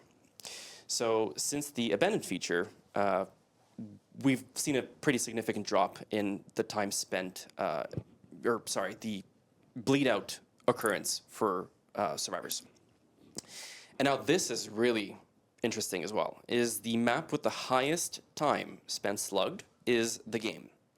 I have tried to understand why or how since I put this in the slide, and I am still not sure. Like, is it the layout of the map that makes it more difficult to find your teammates? I don't know, but it's the highest. And the lowest, which is contrary to what we had with the camping portion, is RCPD West Wing at 28 seconds, which is also interesting because I'm pretty sure that that one might be more confusing for survivors. I don't know. Everybody's yelling pallets. Pallets for the game? Yeah. They're just shouting the word pallets. That's I mean, I'm glad that they like you'd pallets, like to know that. That's cool. Okay, we're gonna stop there. We have a Oh my couple. God. We have a couple. Oh my God. Okay. Before we talk about the game map, hang on. I'm gonna take us back. Where did this start? I want to talk about the slugging thing really quick. Where's Evil Skull Merchant? Okay. Man, and Or- here they are just shaming my killer main. Okay, here's the thing. Freaking rude. I'm going to counter argue that the right picture. So for those listening, we have the evil skull merchant on the right with everyone slugged. There are situations where you're going to slug the whole team because I actually came across it recently. I don't come across it often, but I went against a 4-man Sabo squad. And I actually love these matches because they're very interesting. They're like not boring in any way, and they keep me on my toes. And if they're if they're a Sabo squad that cares about getting out of the game, they typically have one person that's on gens, and then your killer's chasing someone, and then the other two are hovering around. Now, in my match, sometimes it was everyone was there when I was chasing someone. Like, they were very desperate. They were also a fun Sabo squad. They also ran Deception and Pebble. They were trying to confuse me. No. It was a fun round. God. But they had Sabo toolboxes, breakout, so that was their goal. So if you are going against like a Sabo squad, flashlight squad that are trying to prevent you from hooking, that right picture to me is okay. Because everyone is in your face, right? As killer, everyone is there, everyone is in your face. It's not just one little Nia with a flashlight, okay? It's everyone is trying to keep the hook from happening. So I just wanted to throw that in there, and that was a fun match, and I let the last person go. They were all really cute. It was fun. But that would be like a situation where the whole team is like in your face. That is your time to slug the entire team if possible. So I wouldn't say slugging everyone is bad. What they're talking about is more the situation with the Nia hiding with flashlight, but also like as a killer, slug the first survivor. Maybe in this scenario, like Skull Merchant gets Nia and slugs Nia, and then Skull Merchant decides, well, I'm just gonna find survivor number 3, slug them, and then find survivor number 4. And I mean, this is more of an issue with certain killers like Oni, who is built to slug. Like he is. He gets in his demon dash, and he typically slugs multiple survivors because he wants to get the most use out of his power because he only has it for a limited amount of time. And again, this is just kind of a scenario I feel like they put themselves in, a situation they put themselves in with you made killers that are good at slugging. And now you think it's like a problem. I'm not saying it's not a problem, but you know, like you kind of made the game this way. So okay, let's talk about the game comment because Oh my god. So I had thoughts. So oh my gosh, why are people saying pallets? Oh my gosh. Should we state the obvious? Cuz like, okay, for y'all listening. Okay, when Eric Pope is telling him pallets, they're saying pallets. Jeff looks clueless. Okay, he does not is not computing in his brain that the community is telling him that the reason the killer is slugging is because the game map has 28 pallets. I don't know if they added more with the pallet density. I actually don't know. It used to be 28 when they redid it. 28 pallets. And now it's 65. And if you get downed under a pallet as killer, you're trying to make sure no one's going to pallet save. And like no one else chimes in either. Let's just also say I didn't play it anymore, but no one else chimes in to be like, "Oh, it's because of this, Jeff." Like does no one know? Like I'm really curious. It was so awkward. And that's the thing, though. You have your community letting you know pallets with basic knowledge of the game. The connection should be, the high density of pallets. Not only that. For the most part, a lot of the pallets on the game, you have really good line of sight, which means you're seeing the survivors as well. So you know that they're there. So of course you're not going to pick up. You're going to try to chase them off. It makes sense on that map that you would do that because for the most part, we play that way as well. Can you go out? Can you go out under a pallet? Can you drop under a pallet, get hit? We do the same thing. So it makes sense. Yeah, so this is just like another instance of no one gets it. No. The palette thingy killed me. But It's like like, oh, Eric's they love Hope is palettes. smiling though. So like I don't know if Eric understands and is trying to see if Jeff understands. Yeah, But picked like up. Diego and Justin, the other two that have been sitting on the couch this whole time, do not say anything either. And I would think Justin would know. He's a senior dev. He's been on other live streams. I can't believe like the 4 people sitting on these couches don't know what the community like. Do you need the community to write you a paragraph, like an essay? Like what do you need to understand? They might. This is just infuriating and it's embarrassing. Like you said, is. it's awkward, it's embarrassing, and it's like, show me you don't play your own game. Okay, those were all the clips I was going to show, so we can kind of talk about, I guess, our thoughts on all these changes. They're gonna do another community live stream on Friday. Yay. So we will hopefully react to that one as well. Hopefully it's not as weird. Yeah. Like it's so hard. Like I want to be kind to Jeff, but also Jeff, you need some note cards. I think some note cards, some index cards would go a long way with Jeff. Like, Yeah. because I get he's nervous. Like I would be nervous if I had to be on a live stream where thousands of people were watching me. And I don't think I've seen Jeff before on a live stream. So if this is his first time, then yeah, he's gonna be nervous. I get it. But also you said some stupid stuff and we're condescending to killers, so I'm not terribly happy with you too. Yeah. I think it would help him like stay on topic and like maybe not on topic, but like your thoughts aren't racing because you're like, oh my God, what do I say? Like, I don't know what to do. And I think it would help him be less weird. Yeah, It's it's like very the awkward. nicest way to say it. Just it's an awkward thing. And I get that. Like you said, it's hard. You know, people are watching and you're trying to make a point and remember things. And yeah, they need some people who don't mind being on camera, I guess. Yeah, I don't know if Jeff signed up or if he was voluntold. Yeah, like they volunteered him or told him. They voluntold him like, Voluntold. you're gonna go live. Like, good luck. And he's like, oh God. Well, that's the thing is, I would have never sent like an employee out there without answers, which slap on the wrist to management, whoever his supervisor is, letting him go out there without answers and That's probably just Justin sitting across the perpetuating, couch. yeah, perpetuating this viewpoint that he's acting a fool, which I'm sure he's not. I'm sure he's a nice guy. Jeff, I'm sure you're great.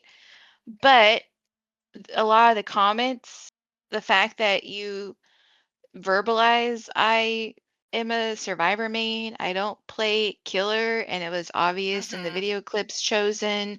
Also, like in regards to just the changes, since we've talked about the tunneling changes for the slugging, the survivor is going to be able to like pick themselves up after 120 seconds.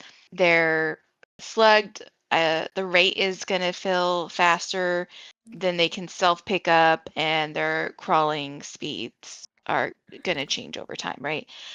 I don't really mind too bad a lot of the slugging changes because if it is No. malicious, it will work. What I do mind is how it's presented. Again, if you have all the survivors in your face and they're all injured, well, you know what? Again, free party for the killer and you can down everybody. That's something that they did.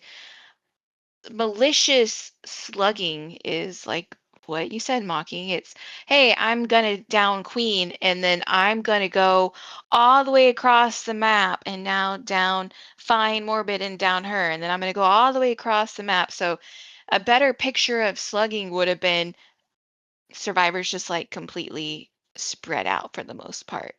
But having an opportune moment where you have 2 injured survivors grouped up, that's not, slugging unless you leave them. So Yeah. I think they oh. need to figure out their definitions. And I think that's something that a lot of companies do because you're going to have terms that you're going to only use like within your company. That behavior needs to get together and say, okay, we need to come up with this is our definition. When we say tunneling, this is what it is. When we say slugging, this is what it is. And I think they should all start with like the malicious intent. malicious intent, because that is technically what it is. I've been tunneled before in matches, and I was like, you know what? Yeah, I would have done the same. Like, I gave that to them. Why are they gonna go after, the Meg that ran them for 2 gens? And I went and did some stuff, and I ran right into them. It was technically, you know, tunneling, but yeah, hey, it was on me. I Yeah. made a bad decision, and they profited. Yeah, I I I think think made they a need to bad figure stuff choice. out. I Yeah. think the slugging change will greatly benefit the scenario. I feel like we're at a lot of times, especially playing duos, where we're the last two people and they find one of us Yeah. and slug one, and what they want the 4K, right? This is They want slugging the for the 4K. they don't talk about Yeah. slugging for the 4K in any way. Like when you get down to 2 Yeah. survivors and you slug one to find the other, as long as you have enough time on your bleed out timer for 2 minutes, you can get back up again. Hopefully that will kind of change the way killers play, where they will just hook you instead of slug. But yeah, he doesn't talk about slugging for the 4K at all. Which I think is a big one for some Yeah, people. I feel it's, Not like too big. at least for us, I feel that's what we come across the most, is The being the most. last, couple Mhm. survivors. And I mean, it happens all the time. We're like, oh, they're leaving me. Okay. Yeah, Yeah. yeah. I'll recover. We'll see what happens. I'll crawl away. We'll see what happens if you can get around to me. A lot of times we'll do like, okay, I died last match. You can try to get out. Like, especially if we were able to pick us. And I also like how they're like, we don't know how people are picking themselves up in like 26 seconds. Unbreakable. Yeah, exactly. Boon That Expo.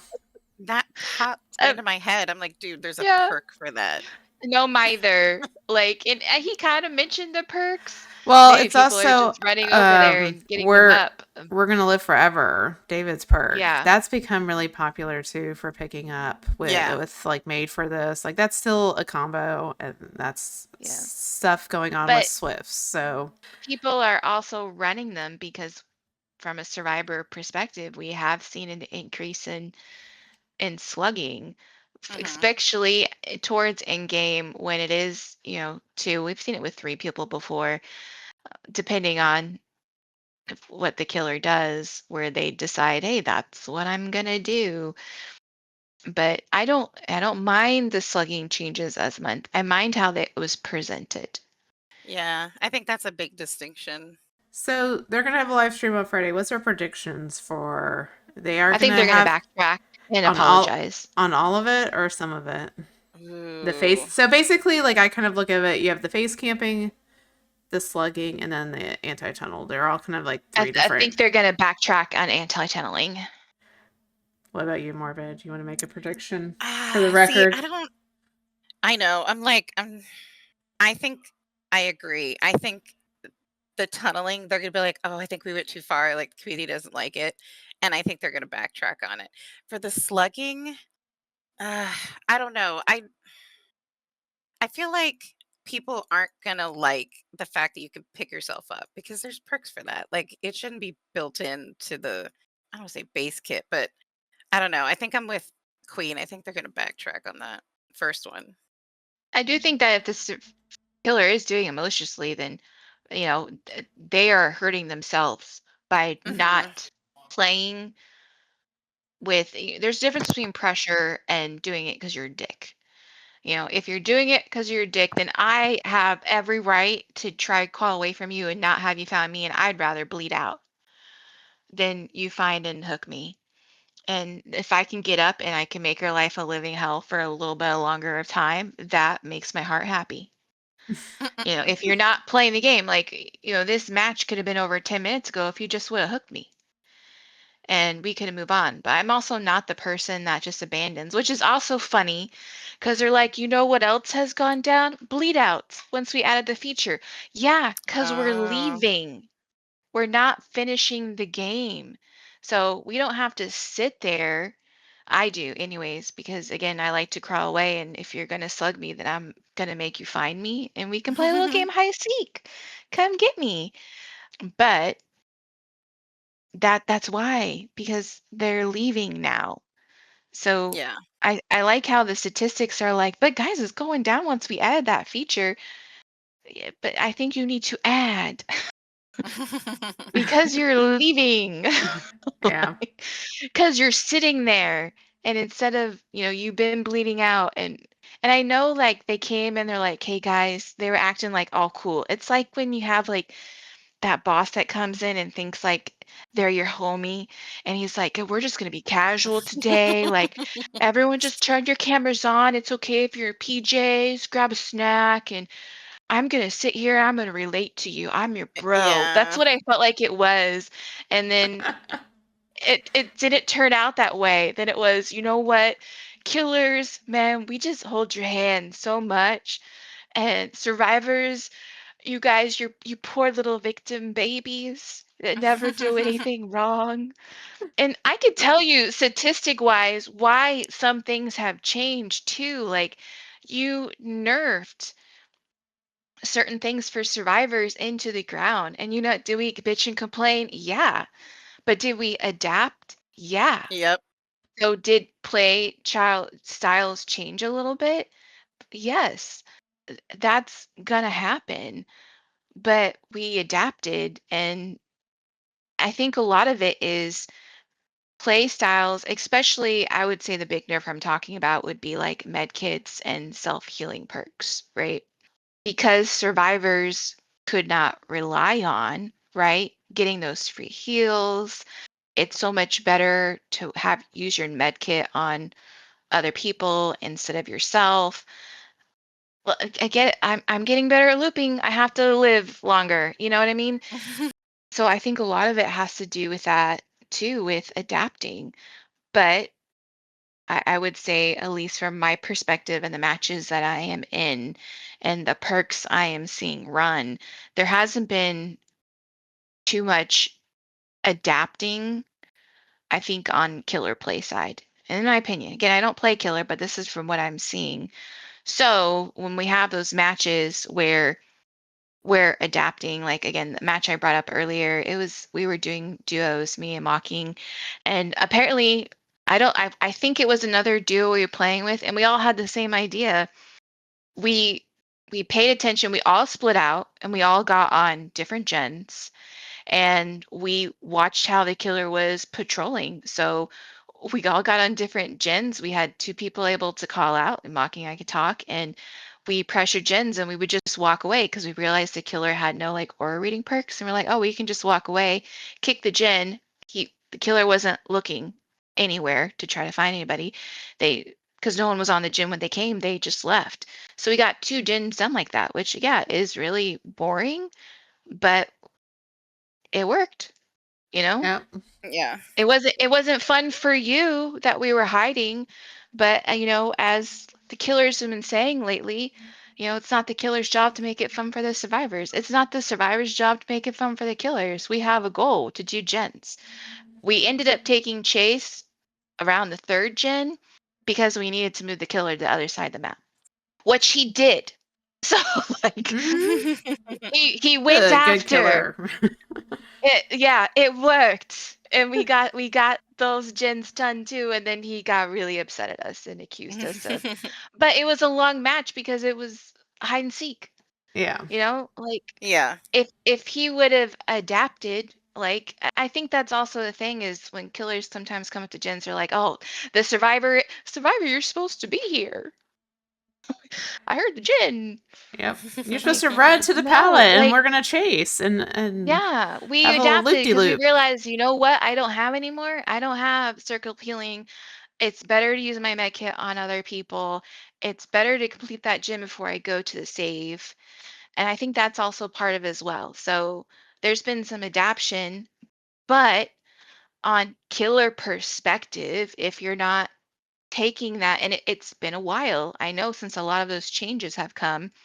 And I think that's why back in the day, guys, last year and beginning of this year, when you had all the survivors doing what the killers are doing now, and we were just told, suck it up, buttercup kind of thing. And we're kind of like, hey, you're nerfing all these perks and you're adding all these other perks in, and you nerfed all the perks that can combat them.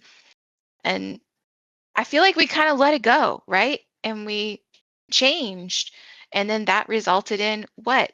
Killers feeling more pressure because the play style is not matching what it changed to for survivors. It feels aggressive. Like, you know what I mean? I don't know if I'm explaining it correctly, but I think that's also part of it as well, is there's a whole new adaption happening on the survivor side with all the changes from last year and the year before, where we're figuring things out finally. It took us a long time, and not saying we're smart. You know, I think that's part of it too, where we're trying to figure things out. I don't know. I hope that makes sense. I could just be crazy. No, no, no. I Okay. do think they're going to backpedal the anti-tunneling change. I Yeah. think they didn't give Killer enough. The bloodlust is I don't even know who came up with Nothing. that. And with doing the bloodlust, they were going to change the perk Furtive Chase, which what they were going to change it to wasn't bad. But the thing with Furtive Chase, the big complaint of changing it is it's already an anti-tunnel perk. Like it Yeah. changes your obsession when you hook someone else. It's It's already incentive. Oh, and you get like indetectable for like I forgot how long, 15 seconds after. Again, it is an anti-tunnel perk. Now what they changed it to isn't bad, but it's like I don't know why they didn't just input a new perk. I think because they think it conflicts with the bloodlust, but I'm like, if you don't put the blood, I don't foresee that they're going to keep this whole bloodlust thing because it's stupid. The fact that you lose it if you use your power is just beyond stupid. Like, I don't even know how else to put it. I can't be nice anymore. Like, it's a bad idea. It's a very bad idea. What about face camping? So the thing that we didn't really talk about the face camping, but they're going to like increase the radius that you have to be away from the hook.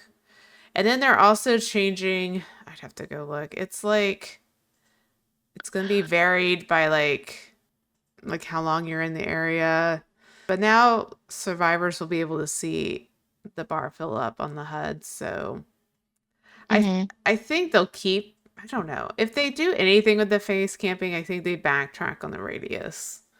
Because I don't understand them Yeah. touching the face camping if it's been kind of the same. Because I didn't really get the impression in the live stream that they were unhappy with the face camping. Does that make sense? They were like, the numbers haven't changed. So I would think that's a good thing. Like, it hasn't gotten worse. Well, But if the numbers haven't changed, honestly, with face camping, the killers know the radius. You can see them sometimes when you're on the hook and they're trying to figure it out and they know where to stand. I don't mind putting the radius back. That way it's harder to gauge, which means there might be less of a chance of them sticking around because there's no point in spending time trying to figure out how close you can be to the hook, you know what I mean? And they can mhm. be pressuring and chasing after other killers, sorry, other survivors. I don't mind the face camping stuff. I think really it was the tunneling stuff. I mean, the face camping, if you want to spend my whole hook time trying to figure out where the radius is so I can't unhook myself, then that just means that you're over here while my team does gens. Exactly. Well, yeah, I I mean, I like think that stuff was okay. yeah, I don't see why they changed this. So let's keep in mind that behavior has pushed the November license to January. So Mm-hmm. they have pushed Yeah. everything for this whole Operation Health. And what we've gotten so far is the pallet density update. That was part of their Operation Health. Mm-hmm. And supposedly, I guess this stuff would fall under it, right? And I guess my overall fear is that nothing is going to get done, right? In these extra 2 months. I feel like the issues with DBD are going to take longer than 2 months to fix. And Mm-hmm. I guess in summary, like I've been watching a lot of videos online and have found some, Twitter posts and stuff of like the stuff behavior has said they're going to give us and they haven't given us, like, cause there's broken, and we've talked about some of this broken cosmetics, like the Claudette's head cosmetic. Apparently it's Yeah. not coming out till like next year. The other thing I kind of forgot about, we still don't have a swamp rework. Swamp rework was announced Mhm. 2 years Yeah, ago. That was part of their whole revamping all of the maps. That's been a while. And it's never been touched. So I mean, I have like a whole long list of like all the broken promises, all the stuff that was like, Mhm. oh yeah, we're gonna do this. Oh yeah, swamp rework was year 8 roadmap. And also along with this PTB update was supposed to be a lot of bug fixes, right? That's really the big complaint. And if you main certain killers, you know what your bugs are, right? I feel like we kind of see that with, we watch like Linksy, who's a twins main. And doing research for this video, I found another content creator, Shiny Cant May, who's a Deathslinger main. There are bugs with Deathslinger that have been going on for 7+ months. So there's just a lot of bug fixes that need to go in, and the feedback is it's not enough. And then, like on top of that, in this PTB, there were new bugs in that. And I feel like we kind of just go on this cycle of like, we have bugs, they fix the bugs, and then there's just more bugs. And they're all really weird bugs. They don't make sense. We've talked about this before. They fix one thing. Like, for instance, recently, they fixed with the Haunted by Daylight event. There were 2 killers that they had to kill switch. It was Houndmaster, and I forget the second one. But when they did that fix, Fearmonger got kill switched. And Fearmonger is still kill switched, y'all. It's not on, I don't believe. So I don't think so either. they haven't fixed Fearmonger. And that's a pretty popular killer perk. I don't know. How do y'all feel overall with Operation Health? I think the issue is they need to address the foundational stuff before they make mechanical game changes. So go in and fix the things that are actually broken. So fix those killers I've been having on the bugs, fix those maps, because you might find that once you fix things that, killer wise, they might not be making accommodations. Like if something is not working and there's a bug, it may make sense to play differently, whether it's slugging or face camping. Like we don't know what's going on in the person's mind that's playing. We're not there, so we don't know the situation. We're just making assumptions basically. But if you fix maps, if you fix what's going on with killers, if you fix things that are happening with perks, then you might find that some of these additional solutions might end up being obsolete and not needed. But they don't know that, so they're just building upon a broken system. Go back and fix it, and then see if you have to make additional changes or improvements. But if you're not fixing stuff, you're never going to know, and stuff's just going to keep breaking. So Exactly. it doesn't make sense to me. This is the thing I can't figure out. I feel like there's a lot of issues in the game, and there's a lot of things that have not been done that they said they're going to do, like the swamp map, pursuit rewards, revamping MMR. There's cosmetics that need to be fixed and put back in the game, like the Claudette head. I feel like, I wonder, this is a theory.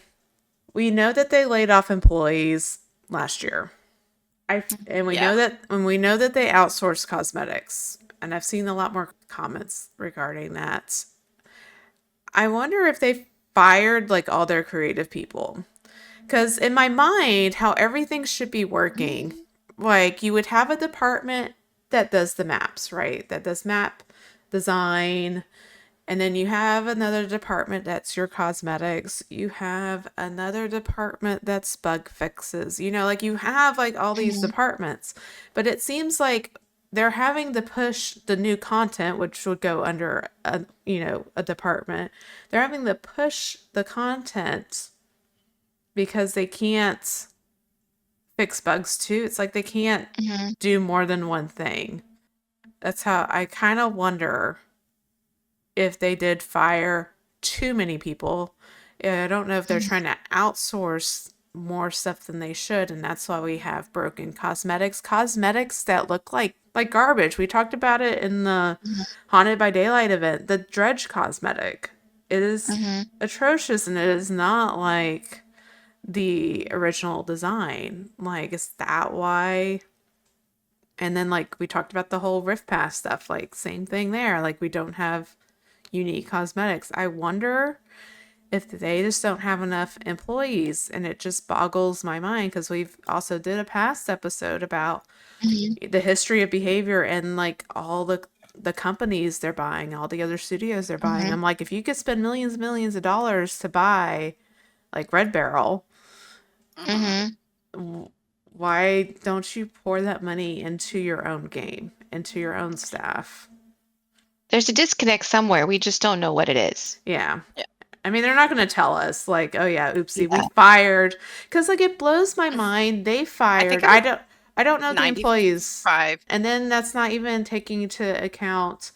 Oh my gosh, the studio that was making the other project. Was it? I think it was Oh, I know what Community. you're talking about. Yeah.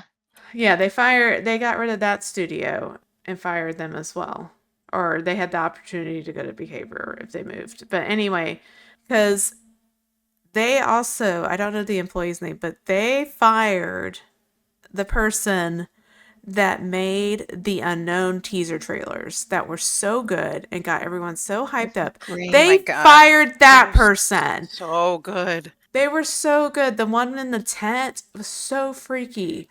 Like, And I was legit excited about that. Like, that was the first time, not the first time, but maybe in a while, that I was like, oh my God, I'm excited about this killer. and they fired that person. Like, what the hell? Like, they just, I mean, they'll get to put it on their resume at least, but it's like, why are you getting What rid of happened? What's going on? Yeah. what is going on that you got rid of good employees? And like, they even got rid of, I remember they got rid of, I think her name was May. She was the liaison between the Fog Whisperers and Behavior. They got rid of her. Like, why did you get rid of her for? Who's handling that now? Yeah. So I feel like my speculation is they have fired too many people. They're trying to outsource at least the cosmetics, and that's not going well. Whoever they're using is not Yeah. keeping up and is not up to par, because we didn't used Especially to with have the all these dredge. cosmetic issues, I feel like. Anyway, Yeah. I'm just not hopeful with this whole let's Yeah. make the game better. Like, is it gonna, and then I'm gonna be really pissed off if it's a license I really wanted and I had to wait 2 additional months and y'all did nothing in Yeah. between. You know what I mean? Like, if it's another, I don't know, Silent Hill, Resident Evil chapter, Stranger Things part 2, like, I'm gonna be mad if you know. pushed it and y'all didn't fix some of the issues with your game.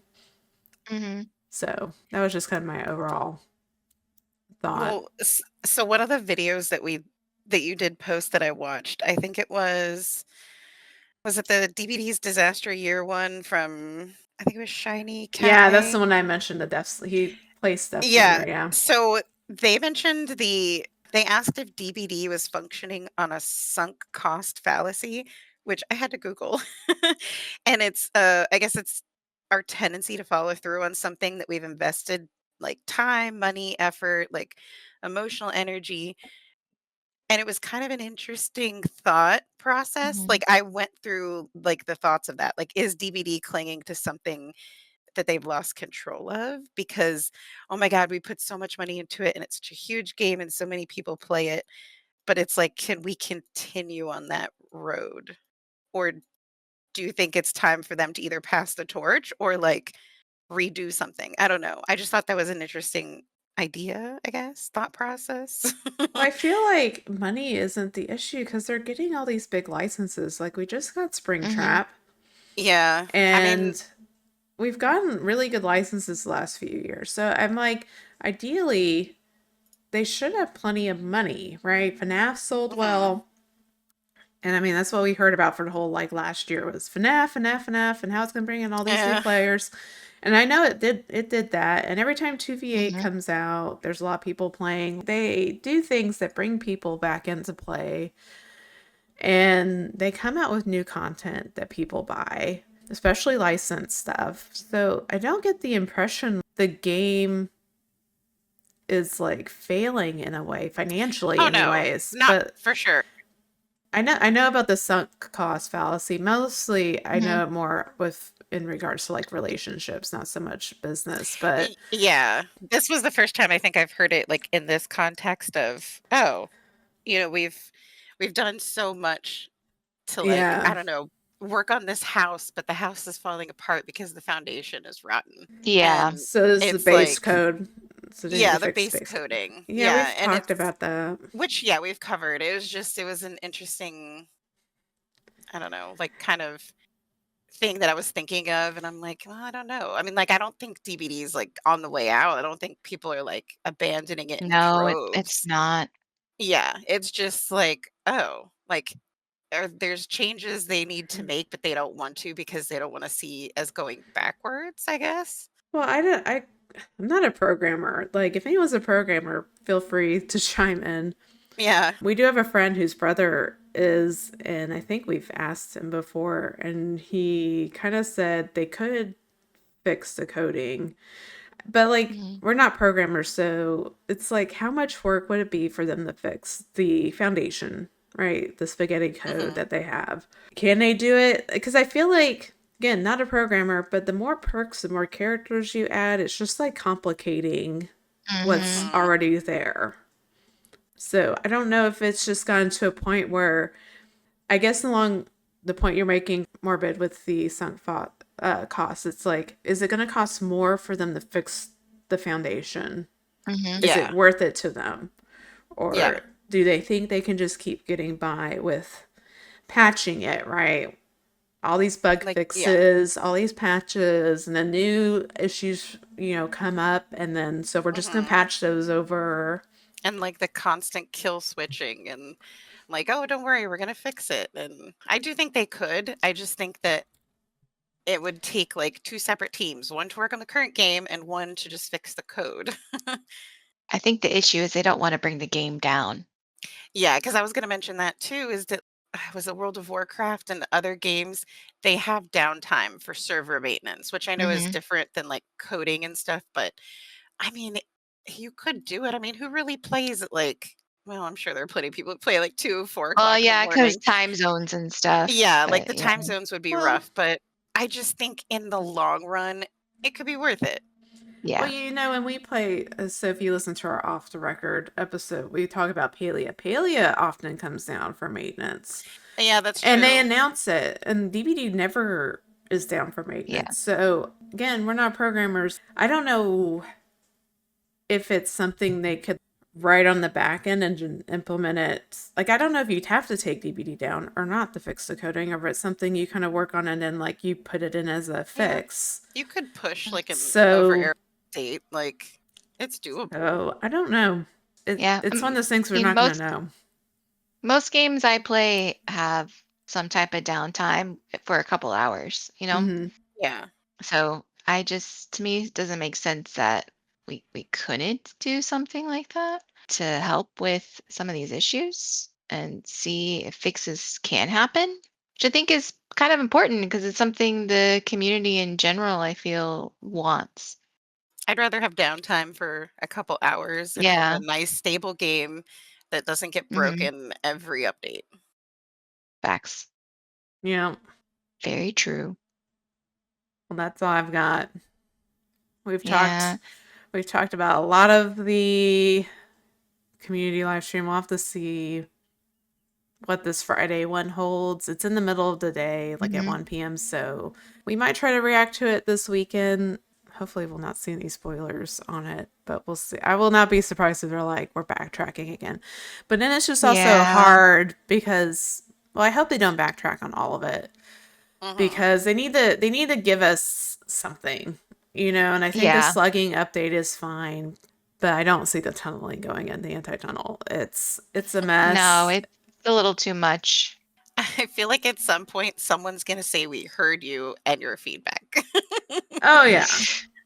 Well, I mean, that's what this whole community live stream was like. Tell us why this Yeah. is going on. We need feedback And because then apparently we yeah, can't analyze our and statistics. they're literally screaming it at you.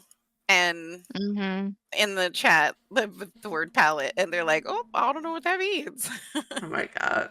I do feel like overall this community stream kind of flew under the radar. What most people have talked about is the PTB itself and the updates. Like, I don't feel like I saw a whole lot on the actual live stream because it is kind of dry and boring. I'm not gonna lie. Like, it's not Yeah, it was real rough to engaging. I get know they through. were really excited about their PowerPoint. I get it. But Your Hey, we've PowerPoint all kind of been there. sucked. but Like, I PowerPoints are exciting, but they got to be good.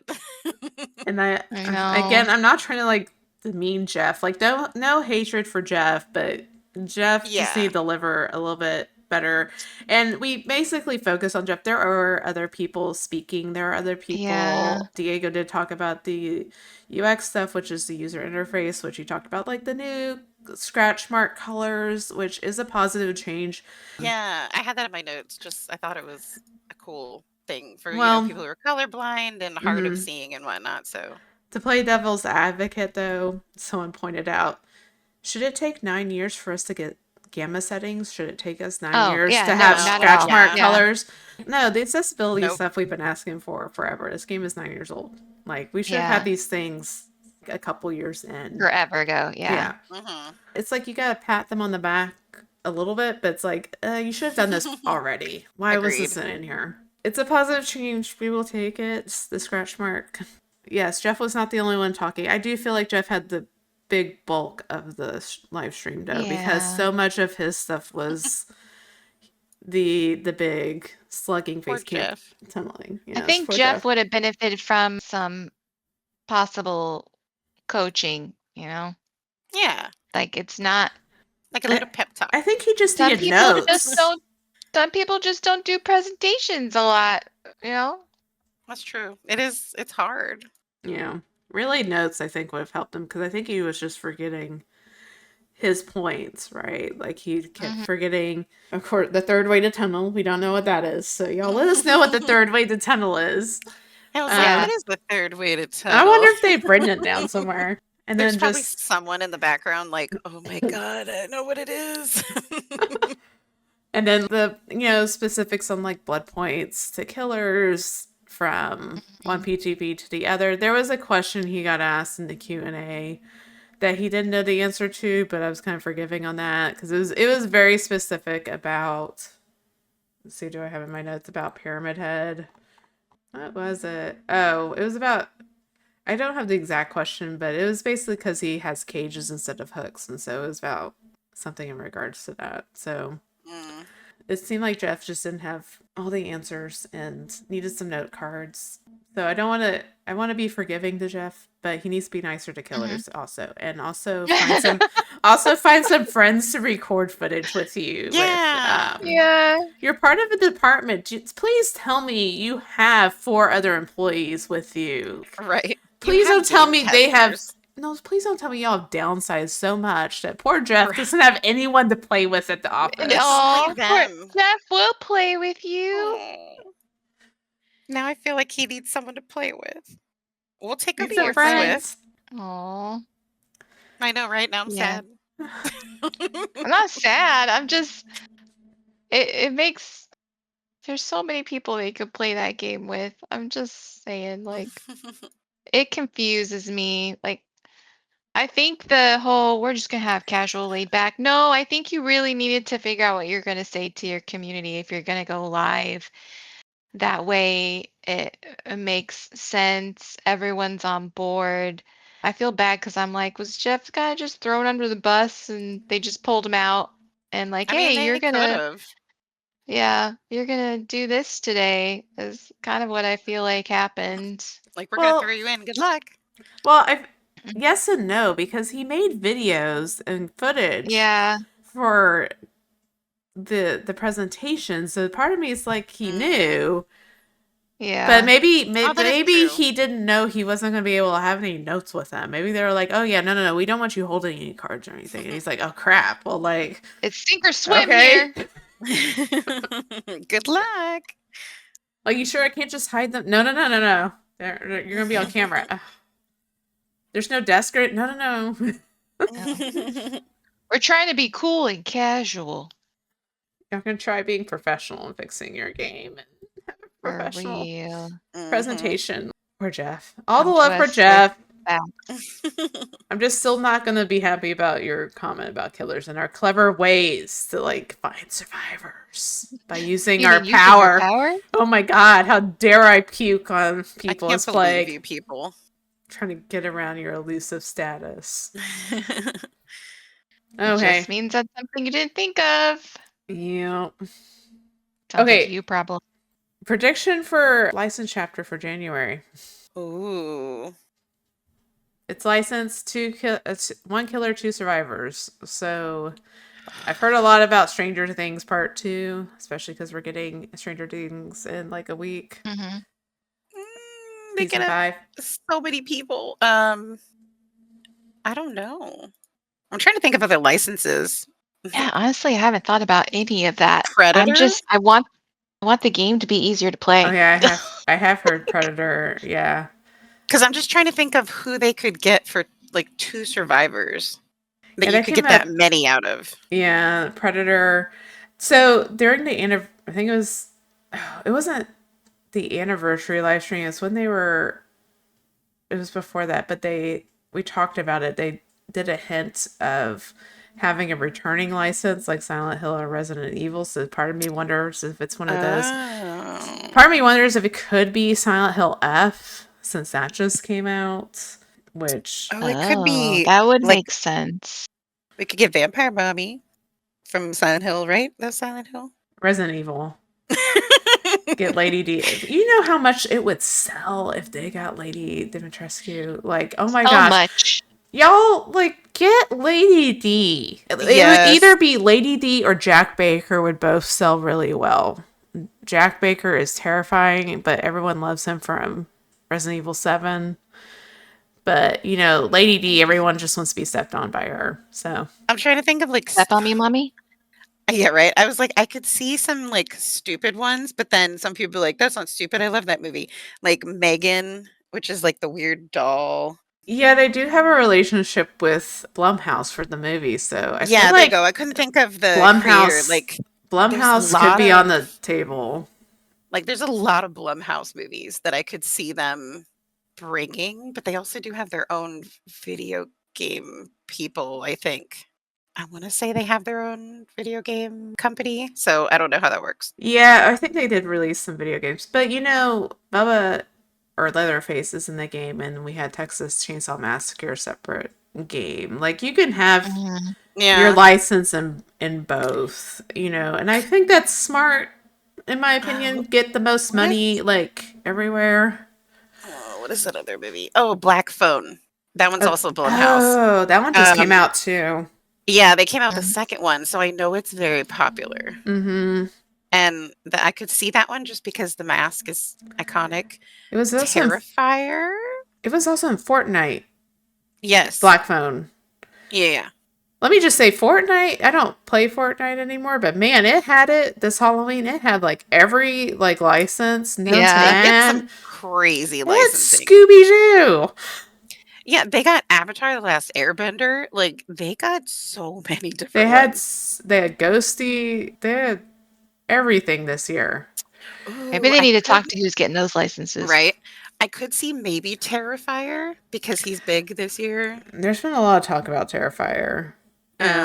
Just because Art the Clown, he'd be like a big one. But I yeah, I want don't to. know. I want to say the director has said he's interested in it being a DVD. I think so too. But yeah, so who knows?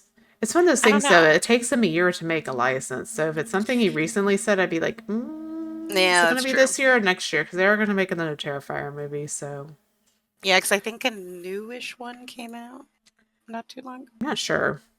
But they are going to make another one. Like, he's very popular. He's like an icon Yeah, yeah. now. Like, Spirit Halloween, he is everywhere. Okay, like, new movie or no new movie, his face is going to be around for a long time now. Because I want to say Terrifier 3 came out this year. This year. Oh, no, that came out last year. I think it was. I thought it was like Christmas last year because isn't it a Christmas one? Oh, Terrifier 4, it says 2025. I think Oh, it's no, gonna be next year. 2026. Yeah, it's gonna be next Sorry, year. you're right. It's next year. So I don't know. But yeah, he's everywhere. Like he is just like you go to Spirit, like you said, and the glasses are everywhere, and like his mask is crazy popular. I know everybody wants Jason, but I don't know if that'll happen. I think, well, it could be Jason. I feel like, well, I don't know. They saved Jason for anniversary, but then I don't know if I we're think getting that the would be a Grim. big one. But I Yeah. don't know if we're getting. I need to look at the roadmap again. I'm not sure if we're getting a license for anniversary or if they're doing the Grimoire stuff, the stuff we've gotten the vote on, Oh yeah. the Killer Survivor. I 'Cause don't someone, think that's happened yet. well, we vote. All the voting Or is we done. voted, but I don't know when that's coming out. Yeah, I don't know when it's coming out either. I heard someone mention like it's the anniversary chapter, and I was like, really? So I'm not sure, but Let's see. License chapter June, November, January, March is just just a new Survivor. yeah, anniversary's June. I don't think it's on there, correct? No, it's not on there yet. Yeah. So we don't know Because what it only is. goes January, March, April. Mm-hmm. So we'll have to see. Anything you're hoping for, Queen? Yeah. I'm hoping that the community comes back together and there's none of this survivor versus killer shit. I'm so tired of it. Like, Can't we all just be what? friends? Can't we just all acknowledge that the what behavior needs to do is one, stop pitting us against each other and start working at the fundamentals of their game. Until then, I don't know if there's going to be something I'm super excited of having in the game because I want all the content they do have to work. Mm-hmm. And it currently doesn't. So that's probably like a lame answer, but that's my answer. Like I just want a fun game that I can play and, you know, a lot of people enjoy 'cause that makes me happy. That's Yeah, my answer. I'm just here to have a good time. I am. Like that's the whole point of playing games with people is to have a I good agree. time. And you can't do that if people are because that's what it feels like and I don't like the vibe of an us versus them mentality, especially in a game that is violent. No, yeah. So I think, you know, just you have a good foundation, behavior, fix it. And at the end of the day, I think that's what the community wants. And I think I love, right? I respect, I understand the need for content and for games to involve, but make sure what you do have functions and then you can add on top of it. And that to me would make more sense. Sorry, I had like a brain moment. I was like, what if they did Candyman? There's been talk about I know, Candyman. That's what I Polly know that's wants. something Polly would really like. Because that movie's terrified me. But as a fan of Been on Iceland Polly's Kills, that's one list. of my favorite songs of theirs. I think it's time to wrap it up. Yay! We've I mean, not talked a yay, lot. but you know, We've talked a long went through a time. ton of stuff, and yeah. Yeah. I guess look out for us. We are going to talk about the next live stream coming up and give our thoughts. But any closing remarks? Nope, I think we made them. No, we'll see what they do. This episode probably won't be out before the Friday live stream, so just remember we record this on a Wednesday. Yeah, but Give us I- some you know, grace, I know, guys. yeah, give me some grace because I'm the one doing the editing. But and well, we yeah, talked. I'm excited to see if like any of our predictions come I true. know, and we talked over 2 hours, so it's Yeah, gonna it take some time to edit. But yeah, no worries. yeah, we will watch and live react to the Friday live stream and see what they say and if we are correct. And I think they say they're also going to do the design a cosmetic contest roadmap and news and updates. So I don't know what's going to be under news and updates. I don't think we'll get any teasers for like the next chapter or anything, but we'll have to see what falls under that. I guess I can close this out. Yep, close it out, Queen. All right, fam. Per usual, we want to thank you for listening to us rant. We appreciate your support. We're loving your comments on our shorts. So thank you so much for being part of the Gens Before Friends family. We would Yeah. like to wish you a good morning, good afternoon, or good evening wherever you are. And bye. Bye. Bye. Okay. Moment of truth, y'all. Yep. Boy. Let's see if we were right. Oh, look at Dwight trying to get off the hook. No, you Aw, can't do that look at him anymore. go. Makes me sad. Yeah. Rude. Yeah. Well, it's showing him not getting off. Oh, the Jeff's hook. back. Right. Oh, hey everybody.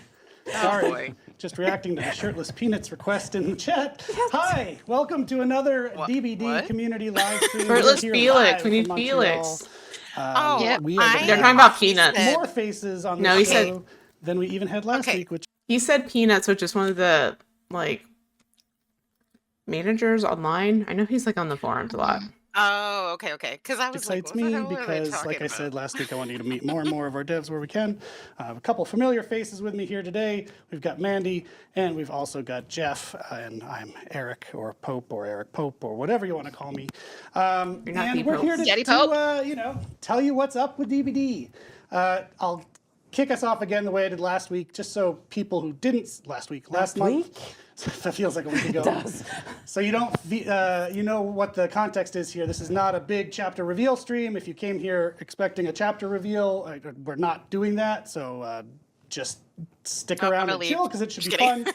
But this is really, these are called community streams for a reason. We try to I address like the topics that shoes. are core to the community. I know, right? They're really Save our cute. big, fancy, fun reveals for our want the chapter giant reveals locker. and things like that. So I know you're waiting for the next chapter. You shouldn't have to wait too much longer to find out what it is. Not going to be today, though. I want the palette table. Just relax for a little bit longer. That is I know you want to really know. cute. Okay, so the things we're going to cover on the show today are our I think PTB it's a to live functional changes. coffee table. Last time we were here, Jeff talked through a ton of stuff that was tested, coming up to test in Jeff. the PTB. We've done it since then. We're going live next week, so we want to tell you what's staying, what's Jeff. going, what's He different, tried to etc. talk. He did his We're best. also going to touch on the Grimoire. If you're not familiar with the Grimoire, that is, we kicked it off earlier this year. You are helping us to build a chapter of Dead by Daylight. And in fact, small world, Jeff is designing our Grimoire killer. So we got some Wow, cool Jeff. stuff to talk about there. While we So it's all your fault if it's bad. kill two birds with one stone. You get the credit if it's And, good, and I'll fault if it's Dork bad. fans, worry not. Dork If it is she's sucks. right now behind the boards running the show, but she will be out here. We're going to switch, and I'm probably going to break everything later on. She Nah. and Andre from our team and Brandon from the product team are going to walk through the community contest. That's very self-aware. Community cosmetic contest winners.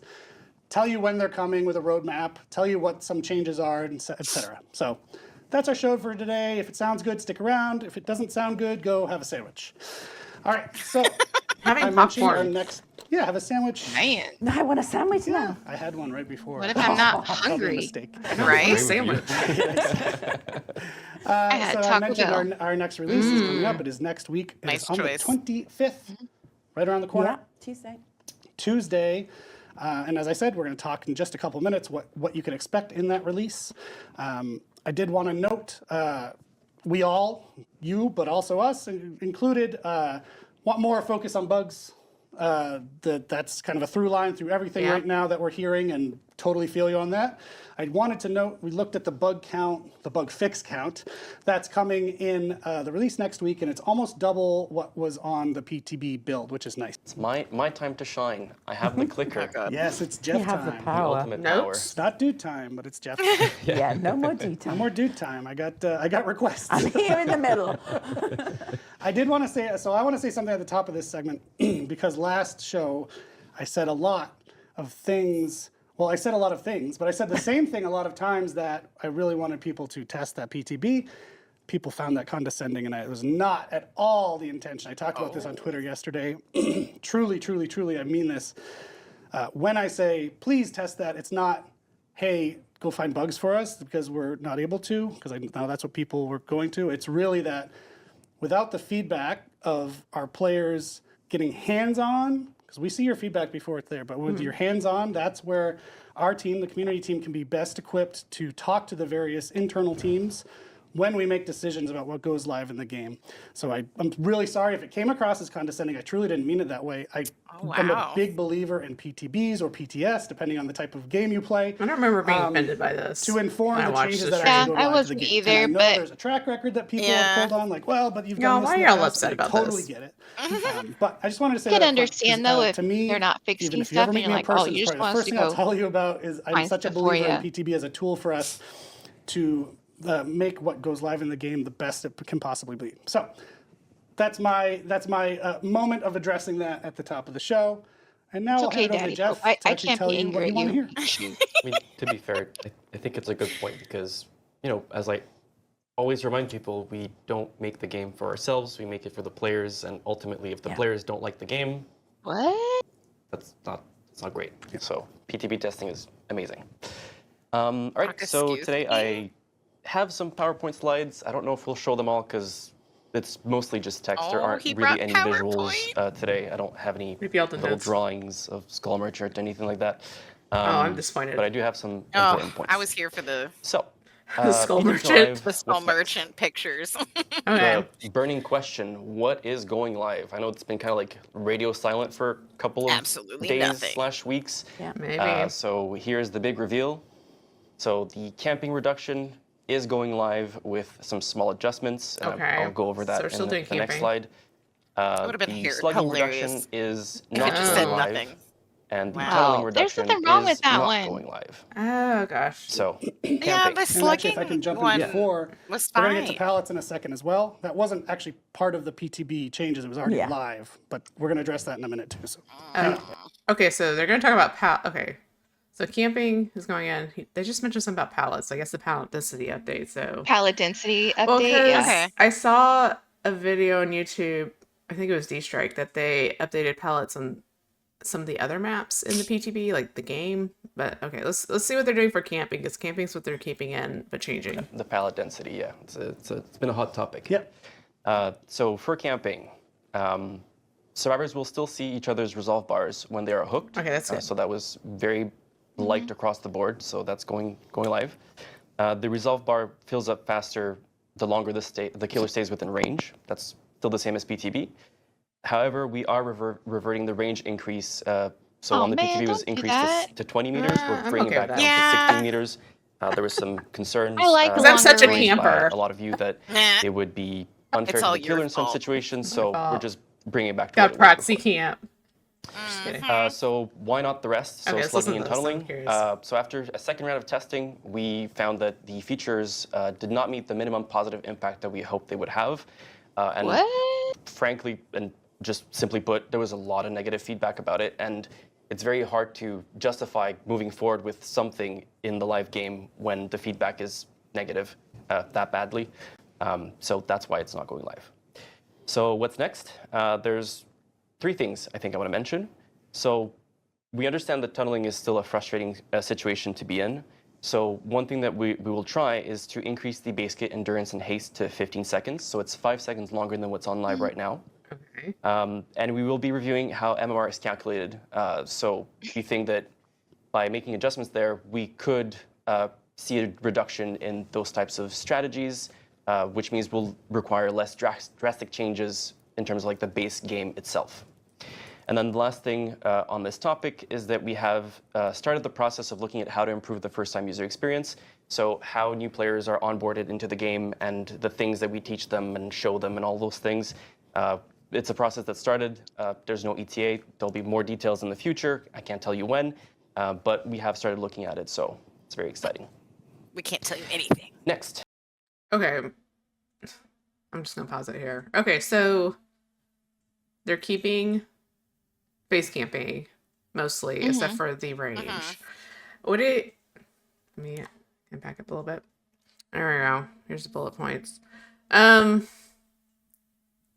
I'm kind of disappointed they're not putting the slugging in. So this is why I thought they should separate out the testing for all this stuff, because I think they're getting a lot of negative. I mean, there might be negative feedback for the slugging too. I feel like mostly everything's been for the anti-tunneling changes though. So I wish they would have separated them out. and Yeah. tested them separately and be like, okay, what do you think of just the slugging change? I was really hoping the slugging changes would come in some form. I agree. Yeah. I Same. agree. I feel like them rolling everything out all at once is overwhelming, Mhm. and that's part of why the feedback is negative, in my opinion. But if they just did, and I can understand addressing things in order of how does this impact newer players? So since Yeah. camping is something new players tend to have to deal with, rolling that out first and then rolling out slugging and then doing like tunneling. But yeah, I'm disappointed. I didn't think the slugging update was awful or anything. I feel like they Yeah. could have put that in there. I'm wondering if this first time user experience is going to be more tutorials. I mean, that's what this game needs is more That's tutorials. what it kind of sounded like. Like they want to revamp how people start the game. Yeah. Like, don't just jump in. Like, you can learn. Well, I mean, they even need a tutorial for like the menus and how to put on add-ons and perks and stuff like that. Be Yeah. like, okay, like, and it doesn't have to be, it can even be just a video of like, okay, and with arrows pointing like, okay, this is where you choose your perks. There's a search bar. This is your add-ons, like even just basic stuff like that. Because that's why they had that change a while ago where they auto-equip like a perk and an item.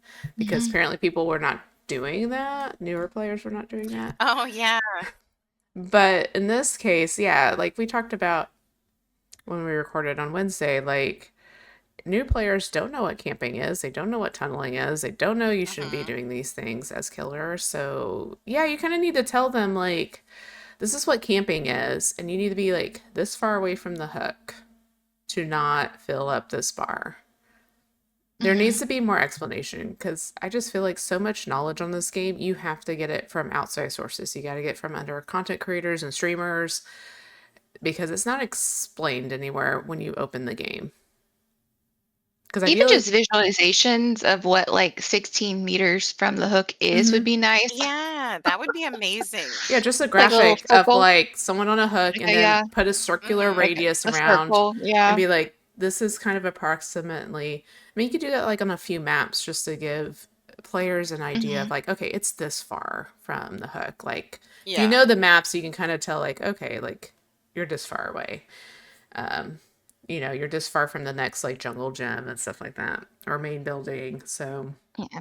But I also know we would not abuse that as a killer, but then you're going to have those killers that know exactly where to stand, where they're still kind of face camping, but your meter's not filling up right. mm-hmm. I know we've had that happen. So it's one of Mhm. those double-edged sword situations.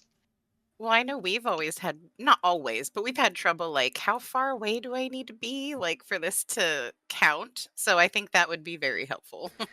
I would have actually, okay, this just popped into my head. I would have liked to have seen some changes to the meter as in regard to different floors. Okay, because I remember a match, this was a while ago. It was on the Yamaoka, not the house, the one with the middle building structure with the stairs going up. We had a Bubba Yeah. that camped. Basement was under the building, and so he just stood on top of the doorway and camped the hook, but the meter, I don't think it fills up because he was technically like 2 stories up, basically, right? Because he was on top Yeah. of the building. I would have liked to maybe have seen some, you know, that address like multi-level floors because I can even see that happening on like the game, like because there's openings in the floorway. You know, Mhm. you hook someone on the bottom floor and then you stand up above them. I don't know if they RPD. RPD. Yeah, there's Oh, mainly yeah. like the indoor maps where there's holes Yeah. and stuff you can drop down. We don't see it a ton, but that one instance of the Bubba, and I think this also came to my mind because watching people test PTB, they used a lot of one-shot killers like Bubba, Hillbilly. Like, how can you insta down people? So I would have liked to maybe seen that address. It's probably not a huge complaint, but I guess we can. Okay, perks is next. There were some perk changes that happened with this update. So Babysitter is being reverted to its current live iteration, where it, brain fart. It's on the screen, Jeff. It's on the screen. Brain fart, really big brain fart. It's on the screen. I It's can't right even there. because it's so small. Damn. So you won't Oh, lose okay, scratch it's poured marks, up. your pools of blood, and you get 10%. Do you not know what the 10% hits perk for 30 does? seconds. And Apparently then not. the unhooker will see the But he's a killer's survivor bar. main. So that's being reverted to the current live version. Same thing goes for borrowed time. So this will extend the endurance and the haste. Furtive chase is going back to the version that a lot of you really like, which is that it gives you undetectable you. and haste when you hook the obsession. Sorry. And off the record is going to a previous version that we had where you did get endurance, but it was for a shorter amount of time. And the reason why is I think that we can all agree that 80 seconds of endurance is very long and very powerful. So we're cutting it by half. So you'll still get a lengthy amount of endurance, just not for almost a whole gen's worth of time. So that's going in for release. Those are reverts happening for the release next week. And then for Hotfix 1, we will revert Breakdown and Wicked. So they'll go back to their current live version. It's just, we had to prioritize for the release, and those two felt like they were a little bit less urgent. And however, I think we will mention, do we want to mention for Wicked? Yeah. Yeah, so Wicked, because we have heard the concerns that it stacks very well with Resurgence. Yeah. We will be kill switching it to make sure that it can't be abused in any way. Okay. So I wanted to So mention that. Hotfix 2. Hotfix 2 or Hotfix 1? 2. Hotfix 2. Oh, Hotfix 2. Yes, because of make sure timeline, that Switch okay. is going to be able to Okay. not have a problem. Okay. Sorry. So not for Hotfix 1, for Hotfix 2. Just kidding. Okay, do we want to talk about this at all? The perk. Okay, so they're gonna put in the PTB breakdown in Wicked in, but then they're gonna kill switch Wicked is what I Wicked. understand. Yeah. Well, But why can't I they mean, it just makes revert sense to them me. back? In the I don't get it. Why can't you just put them back? well, apparently they know. are gonna revert them back. I know, but I But mean, first they're gonna kill Switch. It doesn't make sense, but I get it. I'm fine with the off the record change because Same. I'll be honest, when I run off the record, I feel like if I want to keep the endurance, like just in case, or like I can't do anything for like over a minute. So I'm fine with the 40 Yeah. seconds. I think that's Agreed. plenty of time to make sure you don't get tunneled out of the match. Because you get So- some benefit, but you're not like, oh, I can't touch anything or do anything. Yeah, because you lose it if you touch a gen. And then I feel like it's like a balance. Like I feel like useless if I don't do anything. Yeah. Right? For Yeah. 80 seconds. Like I could have healed myself because they're on someone else or touched a You're gen. like, I'm sorry, can't help you. And it's But no, I less want to keep chance my of it to endurance. be abused by people who get unhooked and then try to go take hits. Mm-hmm. Mm-hmm. Okay. Any other thoughts? Perks? Nope. Okay, let me get us Nope. back. Okay, killers. I was slightly excited because I was like, oh my god, are we gonna get a wicked a wicked skin? No one mourns the wicked. Next Okay. point is what about killers? So we did have some changes in the killers in the PTB for some killers. The first one was Skull Merchant. So the Skull Merchant changes are going live, but Yay. there's a but, But- and I think this but will make people happy, and not that kind of but. No, I my didn't gosh. say anything. I for mean, once. She does have a nice Thinking butt. about- I was thinking. Why are we going there though? Don't tell them Oh, I'm dang. thinking that. Okay. It's new cosmetic. Everyone What's knows going on? So the Right, but it's just is her butt. we will decouple her undetectable from deploying drones to recalling drones in the Hotfix 1 patch. And at the same time, we will revert the undetectable duration nerf that we did in the PTB. So that's Okay. something that's coming up in the, not the release next week, the hotfix after. Next is the Cenobite. So the base kit nerf is being reverted, but his add-on original pain is not. So the too long didn't read is you'll be able to bind survivors with controlled chains, even if they have endurance, because on the PTB, you couldn't do that. So that's been reverted to the live behavior that we That's can probably expect. a good thing. Yeah. And then finally, the last hot topic is what about medkits? So there were 2 medkit add-ons that got changes on the PTB. So we will be keeping a close eye on these add-on changes once they hit live, just so that we have the broader community at large to get feedback from, and then we'll see what kind of adjustments we need to make there at that point. Okay, we didn't talk about the medkit add-ons in our episode. So True. I can't remember what they're doing to the septic. The syringe was the big one where basically you can use a syringe and recover from exhaustion. And so what this would basically do is allow survivors to use an exhaustion perk twice in a row, like life, wow. sprint burst, sorry. Yeah. Or you could run 2 different exhaustion perks. So people point out you can run life, use the syringe, and then like dead hard. So it would allow you to use 2 different exhaustion perks at the same time or back to back. I would rather Okay. just have the 16-second heal. Yeah. Yeah, I think that's a good. As a killer player, Yeah. I'm afraid this is going to get frustrating really fast, like the double exhaustion, Mhm. especially on weaker killers, like because I don't play Like S tier. Trapper. Yeah, I don't play S tier killers. Like I like Trapper, I like Nemesis. Spirit is the new one I'm getting into, so Spirit might be able to deal with it with her phase, but killers that just walk around the map, this is gonna be a problem, I think. So Yeah, I don't understand why they did that, where pulling off that heal and running like a killer and then taking another hit because it just gets off just in time feels so good.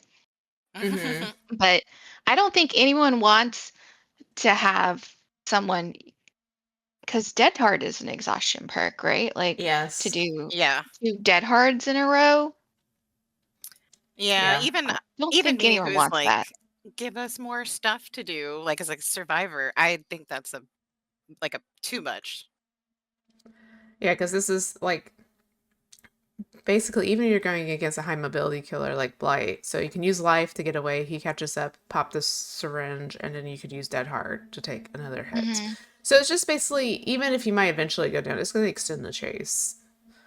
So that's kind of what's Okay. gonna. Yeah. I think that's what's going to be annoying as killer. Like I said, weaker killers is going to be hard on. Maybe the blights and nurses out there, the ghouls can deal with it okay because they're mobile, but I don't know. We'll have to. I guess think we'll have you're to see because they're gonna put it in. I feel like what's going to happen is people who do want to abuse it, it's going to be a whole change in complete builds. Oh yeah. So it's not just going Ooh. to be impacting killers with chases and stuff like that, but in order to capitalize it, people are going to make it stack with certain builds, and it's going to be annoying AF in my even as like a survivor main, because that person's going to want to take chase all the time. They have like the build for it, and it's just going to be annoying in my opinion. I would rather, again, 16-second heal. Like I don't understand who was complaining about that. Like Yeah. Killers were complaining about it. It's a free but heal, but I mean, I wasn't complaining about it, but that's the complaint. I think obviously is killers like they just pop a syringe or no, but styptics, or you can take another, endurance hit. at the same time though, we got rid of almost all free heal things. Yeah, you can't. I mean, I use the know. syringe now to get like 2 heals out of a med kit because if I put on enough charges, get Same. 1, and then have a little bit left to pop the syringe. But I don't usually try to pop the syringe in the killer's face and take I chase. I don't pop it usually in that's not how we case. use it. Like we Yeah. get unhooked, and then if we can't get healed, then it's pop Has the it ever syringe. happened? Yes. Was it intentional? No. I mean, unless I just know like I'm at a really safe place to loop, I wouldn't Yeah. pop the syringe. But because you have to, and it's just situational. It depends on what killer you're against. Again, it depends on the map. There's a lot of variables to when you should pop the syringe and not. If you feel like you're on a very safe map, lots of pallets, you feel like you can last 16 seconds, pop the syringe and chase. But I don't know. But this is just going to be annoying too. I feel like this is going to be more annoying than the 16-second heal. Exactly. And I'm Because not they're- sure where they got this idea from to do this. survivors are gonna stack this. You're with- gonna see. Oh, yeah. You're gonna see. I would. Dead hard and some other exhaustion perk. That's my prediction. You'll see life or sprint burst, so that when they get injured, they can take another hit with dead hard.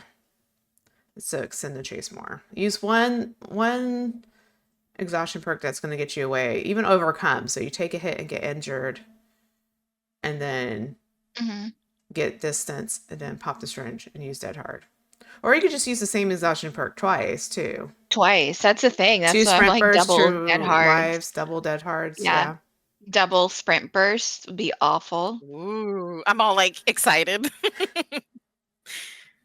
I So, would never. yeah. That's wrong. I feel like it's a little OP. I mean, but it sounds like they're gonna put it in. This wasn't negative enough, apparently. This was I saw all sorts of negative feedback on this, so I'm kind of surprised. Yeah, I just don't. I don't know. I don't play killer a lot, but I would definitely just rather have someone heal than use 2 exhaustion perks against me Mm-hmm. Yeah, makes sense. at back to back. Because it's still okay, you healed and I still hit you. Like if the intent is like if everyone's saying like all the killers like, well, they do it in our face and they heal and then we hit and they don't go down. Cool, just hit them again. Yeah. Whereas this is going to be okay, well, now they're going to use an exhaustion perk. They're going to, whatever, live in your face. You're going to go around and try to cut them off, and then they're going to dead hard in your face. Mm-hmm. Exactly what's gonna happen. Or they're going to double dead hard, or they're going to double sprint burst. Would And I you will- rather have that? And I will say, as playing killer, you're trying to figure out what all the survivors have. So once you see like a survivor have sprint burst, you're like, okay, that's what they have, right? This Yeah. survivor has sprint burst, and then this survivor has life. So playing killer, you kind of keep track, so that when you're going against that survivor and looping them, okay, they might be 99ing their sprint burst, so I need to be aware of that. If we're at a TL wall and I know they have life, I gotta expect them that they're going to, do that. But then if you have the double exhaustion, and it's more guesswork as killer, of do they have another exhaustion perk? Do they have dead hard? And I'm not going to know if they have dead hard until they're injured, after they're hooked and then injured. So I'm just afraid this is going to be super annoying, and I don't foresee this staying in. If they were so concerned about the free heal, I don't know why they didn't just extend the 16 seconds to like 20 or 25 seconds. Mm-hmm. If that was the complaint. Mhm. I don't know. Okay. Yeah. We keep going. I think next one is. Can you click? Okay. I've got a laptop on the. Sorry, I I'm can't clicking. click as well. I clicked. Okay, so Auto Haven. Auto Haven light. Okay, we didn't talk about this either. So I probably should have mentioned it, because we do go off on like they haven't updated Swamp. But they Yeah, did that this. was- They keep updating existing maps that they've already touched. So Auto Haven, they brightened Auto Haven in short in PTB. So let's see what they did. That was another major topic of the PTB. And as you'll see from the video, there are some changes that we've made. Thank you so much for the feedback about this, by the way. You helped the team identify exactly what they needed to change. And as you will see, a lot of you will see, I can't see because I'm colorblind, it's more green. Everybody is telling me this is more green. It's lost It is the so green. yellow It's very color. green. And I'm being really careful with what I describe that Oh, as. you mean the piss filter? I knew you would go there. The piss filter. I'm a lady. Players lovingly called it. I'm a lady. I'm not going to say it. So, yeah. So that is going to be Oh my God. the green color. So there's still going to be a bit more fog, but it is looking so much better. And honestly, playing Or on swamp. that, it was really good. It does give me more So the swampy piss filter is vibes. gone. But this is the Swamp map. I know, but I'm You just should saying do this on Swamp. it gives me swampy vibes, which should be on the other map. I know. It is very green. Oh my god! Actually, before we get to, we're going. We told you we'd get to the palette density stuff, but Oh, Okay, I know. pallets. Okay, so this has been a big one.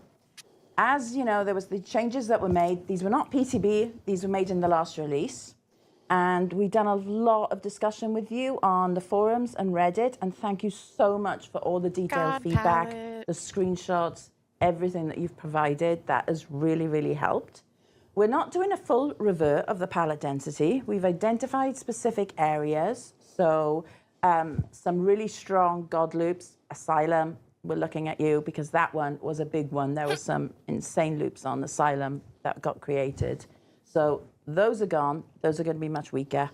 Back to about a better standard, a bit more balanced, I should say. We've reduced the strength of chainable loops. So making sure that you can't chain a loop straight from Shack straight into a jungle gym where you've got a double pallet in the jungle gym, for example, so that we've taken out those specifically strong loops and randomized a lot of the tiles on Swamp and Asylum. Those ones in particular were multiple pallets spawning at a specific tiles and then leading into a strong window.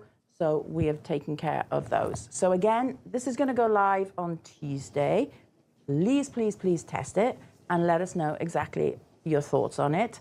And if you come to the forums, Reddit, anywhere to give us the feedback, if you can grab screenshots and press that escape button to just get the map tile, that is so helpful to our level design team to see exactly where the issues are, because that gives them the seed of the map so they can pull that up on their side and see where the problems are occurring. And you already said it, but I'll say it again. I really thank you to everybody who helped us. So the community team, my team, of which Mandy's on, you're on the design team, put in a lot of work, putting threads together for Jeff, every you're not one on of my the team. maps, getting Yeah, you're not targeted invited. feedback Sean, for each Jeff. one. Where are the problematic pallets, et cetera, et cetera. You can't boss so Jeff it was a around. good amount of work, and it was also a great amount of participation from the community in helping us get to what these changes are. So thanks to everyone involved. I'm happy with how that went. Okay, so they're gonna revert. Okay, so we didn't talk about this either, but there was a on the forums. I think it was on forums. No, it was on Reddit. They had a Reddit thread about the palette density changes, and someone was like, "Can we not have 4 pallets spawn around Shack?" And someone in DBD, because there's no name, it's just their account, replied, basically like, "Well, why is this a problem?" Because apparently what was happening, you had Shack, and there would be like a pallet on each side of Shack, like a rock and pallet loop. And the response from DBD was like, why is this a why are you problem? upset? And everyone Yeah. was like off on them. Like, you think saw this is that. okay? Like, oh, that was bad. So, I mean, they're changing it, so that's good. So we'll see. I mean, like the whole thing where, he said, test it, and everyone got upset, like, because she mentioned it too. So I instantly thought about it. I don't, I don't see a problem like with us testing the game because we're the ones who play it every day. I mean, I don't know how much like the other people, like the other like developers play, but I don't know. I guess it's weird that people were upset about that. I think the issue is they're asking things to be tested when the community is not feeling heard on other issues. So Okay, that's a other good point, issues yeah. aren't being addressed. And then they're like, well, go out and test all this other stuff we want to add to the game. And people are like, oh, like, hey, back up. Like, you still haven't done XYZ, or you didn't listen to us about this, or Okay, I can see that. you Yeah. have people on Reddit saying, hey, what do you mean? Why is it so bad when there's 15 pallets around Shack? So Yes, I do it's agree with that. all like a big thing, and which I get in general whenever you're playing a game, you're just naturally testing mechanics as you play, and you should report things when things don't work as they should. Mhm. But I think it has less to do with the words and more to do with we're not feeling heard. So you saying these things makes it feel like you're putting all this back on us. Okay, I can see that. I didn't think of it that way. So thank you for clarifying. I feel like for me, though, it is these very stupid comments. I don't know how else to put it. Because this isn't the first time they've been like, Oh yeah. oh, why is this a problem? Or we're not going to kill Switch. Like the Streetwise bug. Oh, it's not bad enough. It's like things get reported to them and then they're like, well, it's not that big of a deal. just deal with it.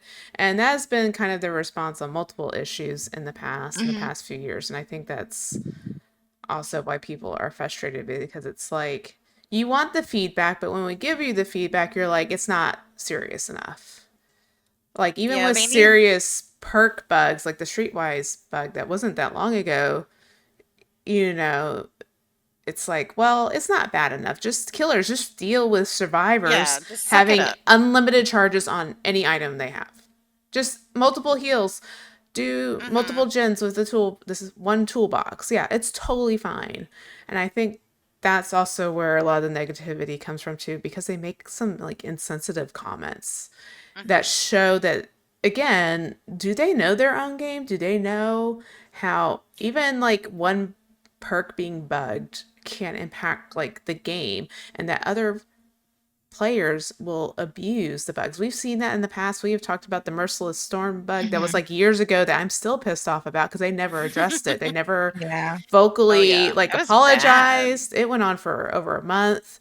But stuff like that, where it is kind of game breaking stuff, but we're not going to really address it, or we're going to blow it off as long as we can. I feel like that's what it is. It's like, it gets reported, but until the community is in like an uproar, they don't do anything until everyone is pissed off at them. And they really need to start dealing with this stuff before the community is Gets enraged. to that point, yeah. Well, I mean, like Yeah. the commenting thing, they need like a dedicated person or team or something that's going to answer people, because they can't just assign it. I don't know what they're doing, but like, don't just assign to whoever is free, because clearly they're not commenting with like respect to players and thinking things through in like, I guess, like a PR sense. Yeah, I agree. I think they've gotten a little bit better with the Reddit thread stuff they've done, because I think they are feeding that through a PR person, or at least certain employees. Because in the past, that was really bad too, where you had devs and employees saying things that just didn't make sense, or just showed that they were not in touch with the community or what the mechanics of the game. So, Yeah.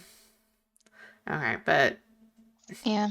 It's all how you communicate people. Instead of saying, oh, and that's a problem, the answer would be, oh, okay, like, We hear yeah, you, I can I guess. Yeah. understand that that is a concern. How impacting is that for you?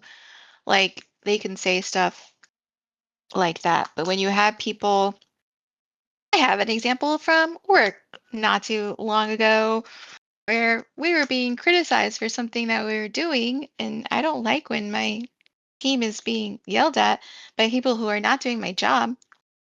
And Mm, I said, oh, okay, well, I just want to point out that everyone who is actively doing XYZ, we are all calibrated on how this process works. Everyone who is not has a different viewpoint of what should be done. So, where is the disconnect? The people who are actively doing it, or the people who don't? And believe me, that turned the tide of the conversation, and they scrambled really fast, because Go that's girl. basically kind of like the same. You have people who play your game every single day, and it's impacting with these changes.